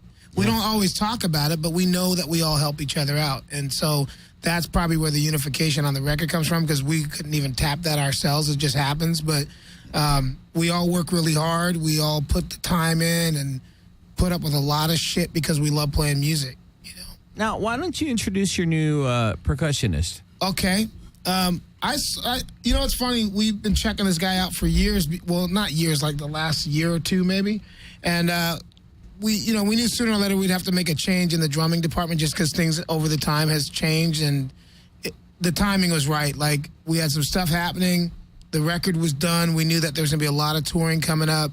And we gave Mike a call. And we had talked to him before this, but we didn't rush anything. We took our sweet-ass time, and it worked out good for him because he was available. But anyways, we brought in Mike Vega. Who's the new guy over here. Welcome, Mike. Welcome, Mike. Welcome to the Very Managing Show. How was it playing with Prince? How was that game? Welcome to the fucking family. Now, this is interesting because you've played with the Lightning Swords of Death, which is another amazing fucking black metal band from Los Angeles that I really like. Are you still in with... No. I did the last two records with them, and then after the last record, I called it quits. I had I was playing with Dr. No at the time. And, right, you played with Dr. No. Yeah. And then now you're playing with the Battalion of Saints? I was playing with them, about the same time. So I was doing Dr. No, Battalion of Saints, but I was happy with the last record with Lightning Swords, and I had to call it quits for my own personal reasons. He boned somebody's girlfriend. Just being really honest. No, he didn't. Well, that wasn't supposed to come up. So are you an official? Is he an official Hyrax member now? Well, this is what we try. What happened to your old drummer? Old is the word. But no, this is really what the deal is. Like, well, okay. By the way, is it true that he likes cheese? He loves cheese. Our old drummer really loves cheese. He likes dairy products, chocolate. He also cheese. loves Nam, right? Yeah, but he also likes mayonnaise. He likes a lot of mayonnaise too. Now, what's the deal with you and Nam? What's up with that? As you know, I hate fucking Nam. No, I did. Okay, I'll be honest with you. See, I'm not fucking one of those people that's going to come down here and be fake. And you told me you hated Nam, too. because I'd never been there. Now he's got PTSD. And I never. So, like, are you officially like a Nam? I'm not a spokesman? Namster. Don't worry, we'll get back to you right now. He's not a We're Nammy. coming back to Mike in a second. I'm not a Namster. What it really is the thing I do like about it that you can actually go drink it's like a. Are you a Nam because you're on a label now and the record? And promotion. I'll be honest with you. I did go there to talk about the new record. I would be lying if I didn't say that. But the other thing is over the years of people telling me, "Hey, Nam," and a lot of people. I mean, what's funny? A lot of people are guilty. All right, because a lot of motherfuckers go and they probably don't talk about it too much because it's a trip. It's a corporate fucking mega event. All right. But the cool thing about it is there's so much drinking and alcoholism going on. That's the best part of it. Besides, okay, yeah, people are going down there to, network and all this shit. You have never seen so much alcoholism. I am not kidding you. Well, this is interesting because now that you're on a label, do you feel that you have to go, and this is a serious question, because you've always been an underground guy where you've been on doing it your own way, your own rules. Now that you're on a label, are you, and I'm being serious, are you going out of your way to more than I have go in the past. into what would be what perceived, I wouldn't normally go, perceived as like, the PR aspect of it? How do you feel about that? It's a double-edged sword, not just saying that because other people have said it, but it is because integrity-wise, you're kind of dealing with yourself as to what you really don't want to do and what you will. Because you do want the record to be successful. Well, you do want it to be promoted. The reason is, too, I feel that we worked really hard on this record, so I got to do everything I can to help it, even though it's some stuff that I normally wouldn't. Like, records before this, I'd never have gone to NAMM. I'll probably go to other things that I wouldn't go to just because I believe in the record so much. But at the same time, how I can defend myself is I feel like I am that underground fucker, so that I'm even allowed to go to these things when I shouldn't even be allowed to go to them. I was a harsh critic. But I saw Harold O there too, though. But you know what? Let me be honest with you. I was a harsh critic, but you have still retained your underground. I'm never going to lose that. But the thing is that I feel that I'm also representing those bastards from the underground. So in a way, I feel like I'm kind of going in just to represent the people that normally can't even go in. So don't be a hater. Dude, for me to even get in is amazing because come on. I'm a fucking singer. I don't need a guitar or drums. I mean, I'm just going there to hang out. But I kind of feel that I'm representing a lot of the underground people that won't go to those things, even though, trust me, it wasn't my favorite thing to do. Besides drinking there, that was my favorite thing to do. But I did talk to some people, and it really was about promoting the new album. But at the same time, then I see some of my heroes walking around that I could actually talk to, and that was the second thing I liked about it, that I would run into, like, Eddie Ojeda from Twisted Sister, and he, really cool guys, and there's a lot of musicians there. Hey, Mike's back with the beer. He can't, you know what? Salvador Mike can't talk. He can't write. He's illiterate as fuck. But he can get some fucking beer. He can get some cold beer. But beyond the whole NAMM thing, back to our new drummer. Now you have a new drummer. Well, what it came down to, we saw him. Has he played live with you? Not yet. No, he's going to do the European tour, which we start. Are you excited? Oh, absolutely. It's going to be amazing. April, we start in Europe, the first of this tour from the new album. But we had checked him out, though. It wasn't like a hasty decision. Like, we checked him out. Now, were you familiar with his work with the Lightning Swords? Because in all fairness to you, this isn't an Ask His show. That band is amazing, and the recordings, especially the percussion, was really good. Now, you worked on both albums, correct? The first one, I think. Yes, both of them. Both of them. Before they had the drummer from, I'm sorry. Vagina? Vagina. I actually really like that band. Vagina Monologues. You worked on both records, correct? I did the two records on Metal Blade. The second one's my favorite because I feel everybody was an artist in that one. And it's a great record. Yeah, and John Haddad from Trent Studios he tracked both ones, but the second one he also mastered. The first one we sent to Sweden to Necromorbis. I wasn't too happy with it; just sounded too kind of like blurred. But he's a drummer, so like I feel like I got my best drum sound because he's a drummer. So I thank him. Now, how does that differ from playing with the Hyrex project? Because it's completely two different animals. Oh, I play with a lot of different animals.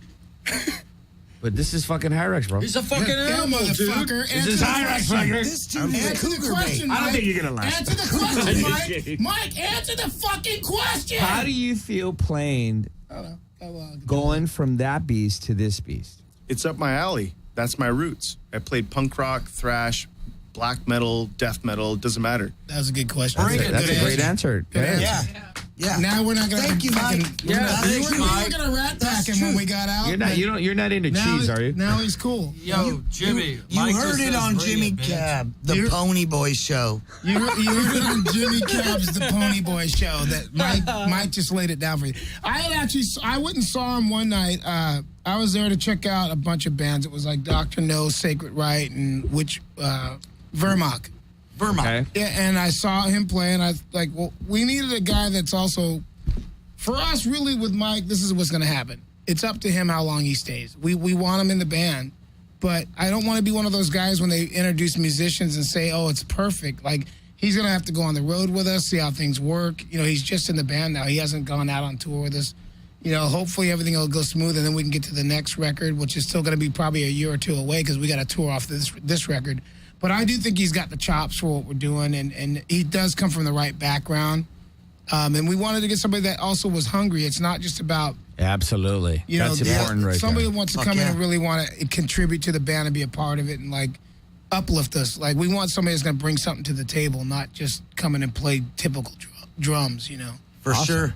We're like Vikings with a brand new ship, and we're fucking gonna head out and fucking conquer some shit. We're going to fuck shit up. We're gonna fuck some shit up, and if not, we're gonna fucking go to Anybody thinks Valhalla. we're coming to their house and shit ain't getting broken, they're out of their minds. Some shit's going to get broken. my God. You better watch your ass, Jimmy. Yeah, Jimmy, we're coming to your house after for this you, interview. bro. Because Lance and the Devil's You Lettuce better are have some coming for carne you. asada And I and got some fucking Benoit tamales balls. ready, Jimmy. We're coming over.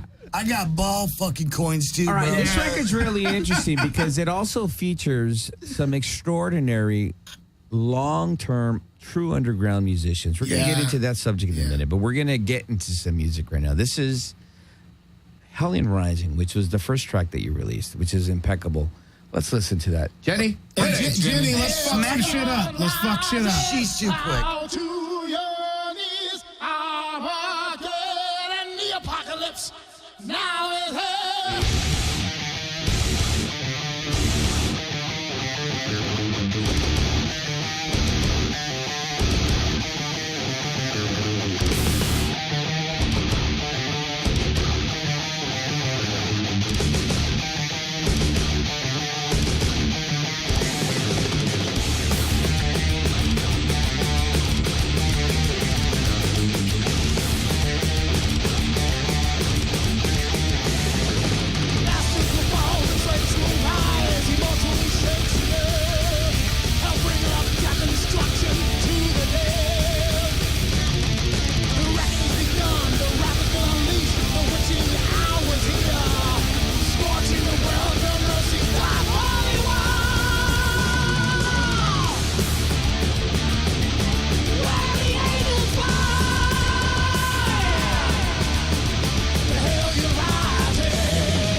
All right. That was Hellion Rising. That's off We've come for your children. But a tick. That's off the new Hyrax Immortal Legacy record. As I mentioned before, this record really takes Hyrax really ups the stakes on this album. This is really an impeccable record. On this record, you played with some amazing musicians from Los badass Angeles. motherfuckers. I believe we have Juan Garcia on the line. Juan, are you on the line? Is he there? Hello. Hey, what's up, man? Welcome to the Very Manic Jimmy Cab Show. Thank you, Jimmy. Hello, everybody. Love that guy! Now, Juan, Shredder. you were asked to play on this album. What tracks did he play on? Did he play on? Yeah, he played on Hellion Rising, which was the first real official single, and he fucking killed it. The World Will Burn. He played on The World Will Burn, and what? Wait, fuck you! It's Gallows Pole. He played on Gallows Pole. That's right, Gallows Pole. And he brought a lot to the table. The guy was really professional, showed up early, which he was even there before we got there. We walked in, and he was already in there fucking ready to go. And it was awesome to watch him work. The guy's too much, though. He wants to just keep laying down shit. That's the only problem. The only problem with Juan Garcia is he's like, is that good enough? He'll keep fucking going. Like, we could have been there fucking 5-10 hours easy with him. He's insane. Now, let me mention this. Juan Garcia, for those of you that have been listening to my show, you know that I'm an admirer and I'm a fan. But Juan Garcia is literally, and I think you're going to collaborate this with me, Kane. Okay, bring it.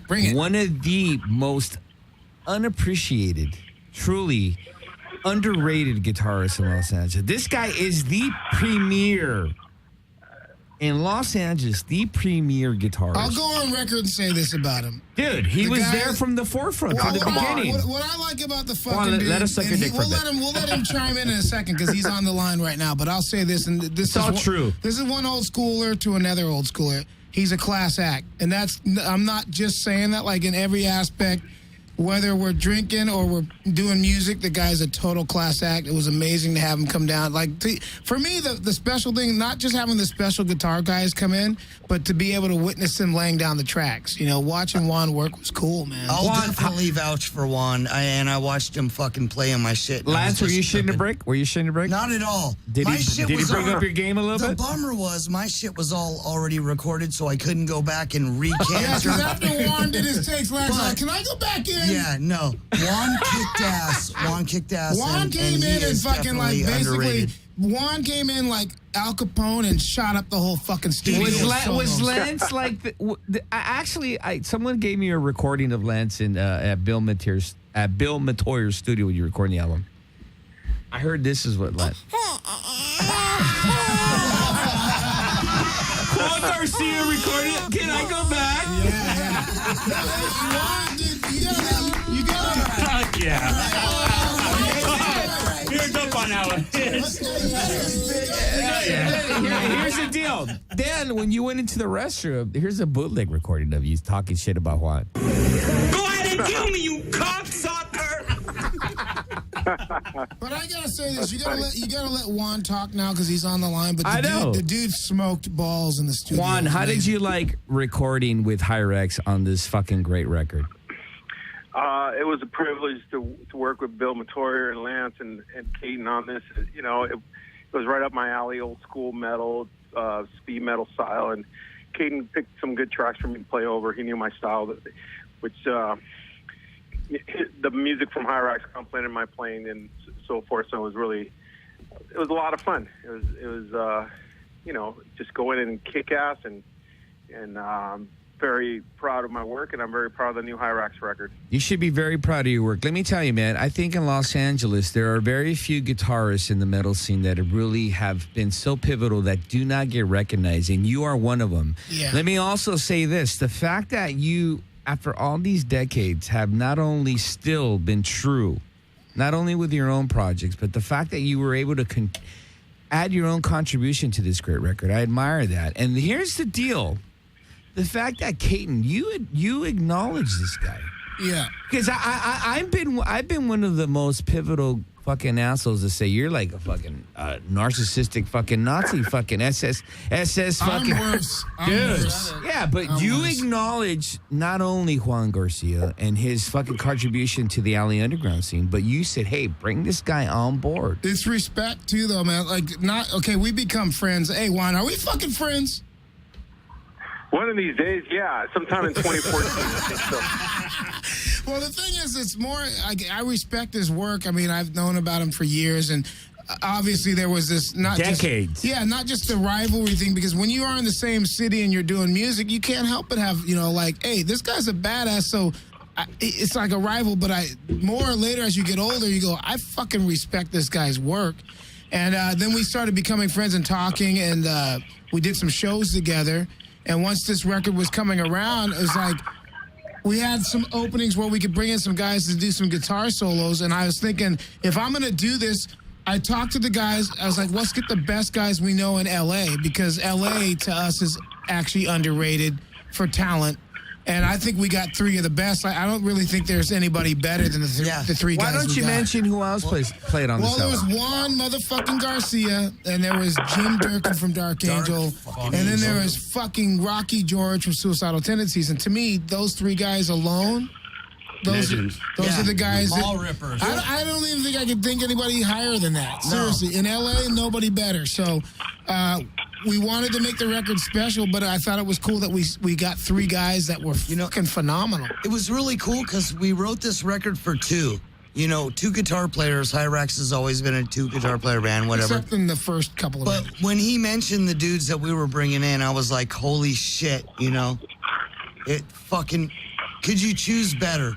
Juan, what are you doing? Are you like eating tuna or something? What the fuck? I don't know. No, I was big fat joint. I was drinking an iced tea, actually. He's drinking iced tea. These I got are a- good microphones. I was drinking an iced tea watching Cleveland Indians play the Milwaukee. That's hot. Spring training. Hey, but I also want to add, Lance brought his A game, man. Let me tell you, he inspired me to come in and kick some ass because he was seriously shredding on this Hyrax record. So we got to give it up to Lance as well here. That's Fucking awesome. Lance! But Thank you, the thing Juan. is, Thank you, bro.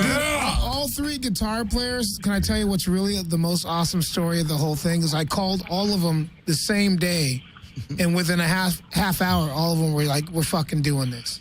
That was what was really That's cool awesome. about it. Like, no bullshit, no calling management, no fucking talking to label people. I called these guys all personally, and it was a nice story. And it kind of came around the same time when the Hanneman, what was that thing they did at the Palladium? The tribute. Oh, the so-called the tribute? memorial tribute, whatever you want to call it. It's kind of, in a way, I feel real good about that because right around that time is when everybody kind of came together, like the guitar players that were going to be the special guests.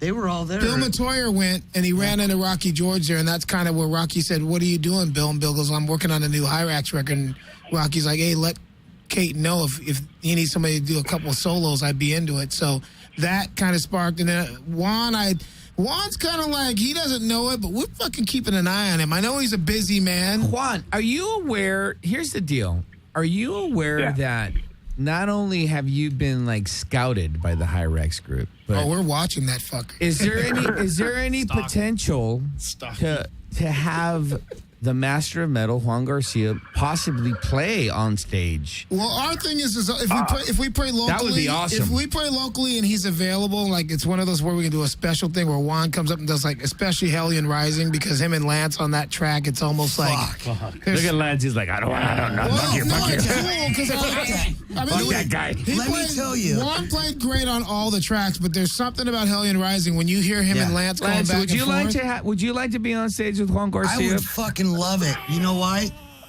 No, not at all. You know what, rehearsal? I love that little crybaby shit, but I'm a man. I don't Would you ever like to cry have like Juan that. Garcia be right next to you playing? Fuck yeah, dude. Fuck yes, It'd be I cool. would. But Fuck I'm yes. telling you, Juan came in there, dude, and it was like fucking. He was shooting bullets all over the studio. It was great, you know. So yeah, if it ever works out where we can have him come up and jam, we'd love it. But we're also later on down the line. If this record does really well, Juan should be scared because we're gonna probably call him. The guy's.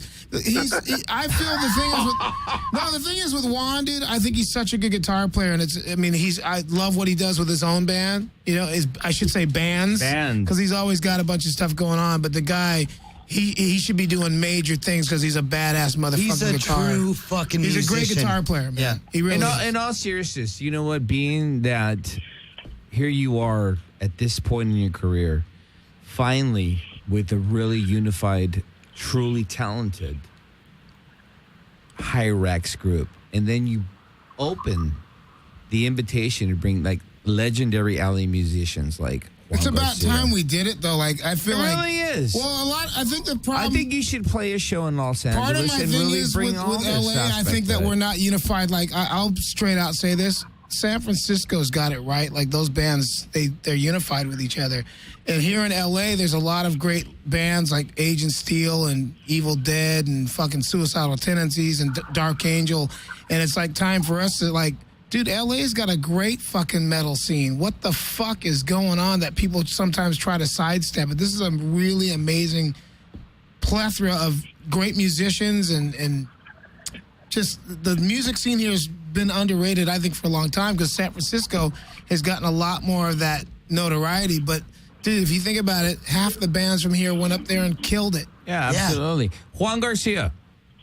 Yes. Not only have you contributed to this great record, but how would you feel about being a part of it, like at live shows, especially internationally? If Caden and Lance want me to come up and guest on a couple songs or one song, hey, I'd be down. It's my schedule allows it, not a problem. I mean, I'm first and foremost a Hyrax fan, so just from that perspective, it would be an honor to come up and jam and have some fun. Isn't that what it's all about? But also, Juan's a busy man. He's playing with Body Count, which is awesome. Like, congratulations, Juan. You're the fucking man. Thanks, man. Fucking Body Count. Yeah, so, I mean, he's doing his thing. But for us, it's like, for one, playing with Juan's cool because, like, all of us are crazy, but he's crazy enough for us. Yeah, he can handle it. Like, when you He can talk to play this musicians, shit. like, to find guys that you actually can even coexist with is amazing. And Juan just, no matter what, we're always going to be appreciative and supportive of what he does. So he's a friend first and foremost besides this music shit, That's great. You know what, Juan, I got to tell you, man, the fact that you contributed to this record is amazing, and it's... no, it was a lot of fun. He killed it. Dude, there's a solo he does, there's a bunch, but there's a solo he does on The World Will Burn. Could you pull up that song? Could you play that? I don't even know if you guys motherfucker? have it queued up, but is it the intro solo? It's the very last song, The World Will Burn. And then there's another song, though, The Gallows Pole. He does some magical shit on the One record. solo. And But I don't want to downplay the other guys, too, because, I mean, it sucks because they're all so badass. Like, Jim Durkin brought some fucking heat. You know what? We haven't mentioned that. Jim Durkin's on this record. Rocky George. Rocky George is one of my favorite. Rocky's one of my favorite guitar players of all time. He's amazing. Yeah, mine too. It's really cool to be, and I'm looking forward to hearing the whole record, sitting down, cracking a beer, and hearing the whole record. And I really look forward to the Hyrax.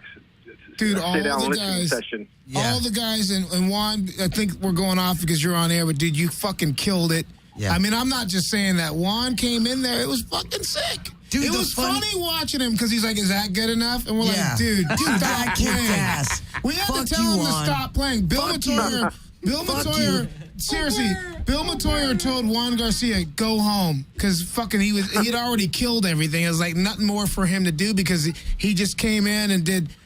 He's a natural guitar player, which is really nice. Like some guys have to work at it harder. These guys are passing notes, Juan, so I'll let you know what's going on here in the studio. Oh my God, it's sixth grade again. But Juan came in there. He's a natural guitar player, dude. He flows. He has it in him. It's just there. It's Can one of I those say things. something as a guitar player that had all these fucking awesome dudes that I look up to? No, you know what? The good Who has thing a is, baby in there? fucking Jimmy Cabs. Is there a baby? What do you want to say, No, Larry? it's me. It's me. It was just really awesome seeing all these legendary guys come in and duel each other and me and really create, add to some really awesome fucking metal. And it was really an honor for me to even have these guys involved and, working with Caton and fucking talking shit with Jimmy Cabs. And playing with his brother. Playing with my brother and now this other new brother here, Mike fucking Vega. And We're just here to kick some ass and drink some beer, and motherfuckers get ready because Hyrax ain't done yet. That's Can right. I say this? Though, seriously, back to the musicians, though, it was an honor. It really was. Like, it wasn't like the typical thing. I got to call guys that I respect. I really respect Juan. I respect Rocky George. I respect Jim Durkin, you know. So to have those guys be cool and come in and just drink beer and lay down solos, like, Old school, man. it Old was school. Dude, we had Budweiser, which most people complain about that beer, but I love that shit. And we just had Budweiser, Taco Bell, and KFC. That's all we had. And these guys just came in and killed it, and just that's how it worked. It was cool. All right. Well, listen, Juan Garcia, I want to thank you for being on the Very Man at Jimmy Cash. Yeah, I want to thank you, Jimmy. You know what? What For else? having me What on. else are you plugging, my friend? Aside from being part of Well, the let's Immortal see. Legacy. I've been working nonstop on this Agent Steel Masters of Metal record that's on the last song mix, and we hope to have it out sometime this year. And I'm looking forward to doing some shows at Body Count come up in April in Arizona, and some other unannounced shows that are going to be announced. And just doing that right now. That's about it, really. All right, man. Well, you know what? When you get the Masters of Metal, Agent Steel, look at Kane. We both have opinions on Agent that. Steel is what I prefer. When you get Agent Steel / Masters of Metal, that release, I would love to have you on here on the show, man. I'd love to have you and Bernie on here. And Yeah, Juan, much respect to you, man. You're fucking awesome. You know Thank what? you. Yeah, let's give a head. Juan Garcia is the shit, man. God damn it, Juan Garcia. Juan, on the Very Man at Jimmy Cash show, we fucking love you here. Hell yeah. Can of whoop ass. Thank you. One Hey, Viking man, I wish to I- another. I wish you I kick could have made ass. it, man. If you guys would have gave me a heads up that you guys were doing this today, I would have came down there, but I had some plans. You're to come out welcome to Arizona. anytime here, man. This is Wow. a lovely Well, show cool, with man. 12-pack. I'm glad I can at least call in and talk shit with you guys. Juan, we'll see you soon, brother. We'll Thanks see you for everything. soon. You All right, fucking man. You guys have a you great owned day, it, all right? man. All right. Hail to the metal. All right, Juan. Take care, brother. Garcia. All right, make sure you look for Juan Garcia. He's playing with Body Count. Also, Masters of Metal. And, of course, any of you guys all know. We're off the I air. like that. That was real shit. That was on air shit. All right, here's the deal. Real quick, because we got to wrap it up. Hyrax, Immortal Legacy. Are we getting kicked out of here? Yeah, we're getting kicked out of here. 3. It's like 3. It's just like home. It keeps It's going okay. down. It was 310. No, it doesn't matter. How can people one get the song. record? All right, the record. Obviously, I like Google. You can Yahoo Nuclear it. Blast. You can Yahoo it. SPV. You can dogpile it. You can Google it. Whatever. You can Twitter it. You can Twitter it. But Hyrax, Immortal Legacy, new album. It's available now. Steamhammer, SPV Records, Nuclear Blast, Century Media, all those, Metal Blade, who carries metal, they should have it. If there's a record store by your house, go in there and scream and rant and rave about it and say, hey, get it in stock. We appreciate everybody's support. Mike, our new drummer, Vega, Steve Harrison, bass guitar, Lance Harrison, lead guitars, and me, Caton, on vocals. Appreciate everybody's support, yours included. Thank you, Skidrow Studios and Mr. Jimmy Cabs. Here's the deal. And everybody back here over here in this glass window. I've been a Hyrax fan for over 30 years. Over 30 years. You're an old fucker. You are fucking really old. What are you trying to say? That Rite Aid moisturizer No, ain't you working? just like to fuck old chicks. You know what's great, though? I like when you come in here because the headphones don't work, so you look like a tweaker trying to readjust them so they'll work. So if we look like tweakers, But it's because our better than headsets that don't other work. station we're at, right? Yeah, Okay. right. Hey, anyways, let me get back to the whole thing. Over 30 years being a Hyrax fan, this is indeed one of the pivotal records because it captures the old school Hyrax essence. But it really brings a true aggression and true brutality. And also, there's a really true unification. In other words, I know that none of you guys are going anywhere. Well, until Steve yells at us, because then we all run. Everybody when gets Steve scared starts of getting Steve. mad, we all just leave. But yeah, we're gonna be around for a while. Well, here's the deal. This is really one of your best works. I congratulate you. Immortal Legacy. Make sure you pick it up on SPV, Steamhammer Records. Can I say one last thing? Absolutely. When you lower your voice, it's really sexy. It is kind of sexy, Jimmy. It's fucking hot. It I really can is. see why you slayed I mean, those I'm not cougars. even into dudes, but when you talk like that, it makes me question Wow, things. Jimmy. I start thinking, Wow. sometimes you're on the fence about it. You're like, maybe if I don't know. He just sabotaged If that you had a fucking- darker chubby. tan, if you had I a just darker get a tan, chubby. I'd If I probably get be a into chubby, it. Get the new Hyrax Immortal Legacy Nice. record. You'll be playing soon, sometime in Los Angeles. Yeah, we're gonna do the House of Blues. We just don't know the date yet. We're gonna go into the House of Blues, punch him in the nuts, with kick the him in the big balls, chubby, we're gonna have a chubby and some ball and coins. we're gonna order everything by bitcoins. Ball coins. Ball coins are gonna catch on, not big All right, coins. so you guys kicking us off the air now? We're done. We're I out like of here. being kicked off of things, Hyrax so- Immortal Legacy. Make sure you pick it up. And It's a anybody great who fucking doesn't, record. can I say one last thing? Sure. Anybody who doesn't like metal can suck it. Suck it. Right on. God bless, Lord have mercy, James Brown, AC/DC. All hell, Bon Scott. I want to thank you all for Paul listening. Bailoff. See ya.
Man lives in the sunlit world of what he believes to be reality.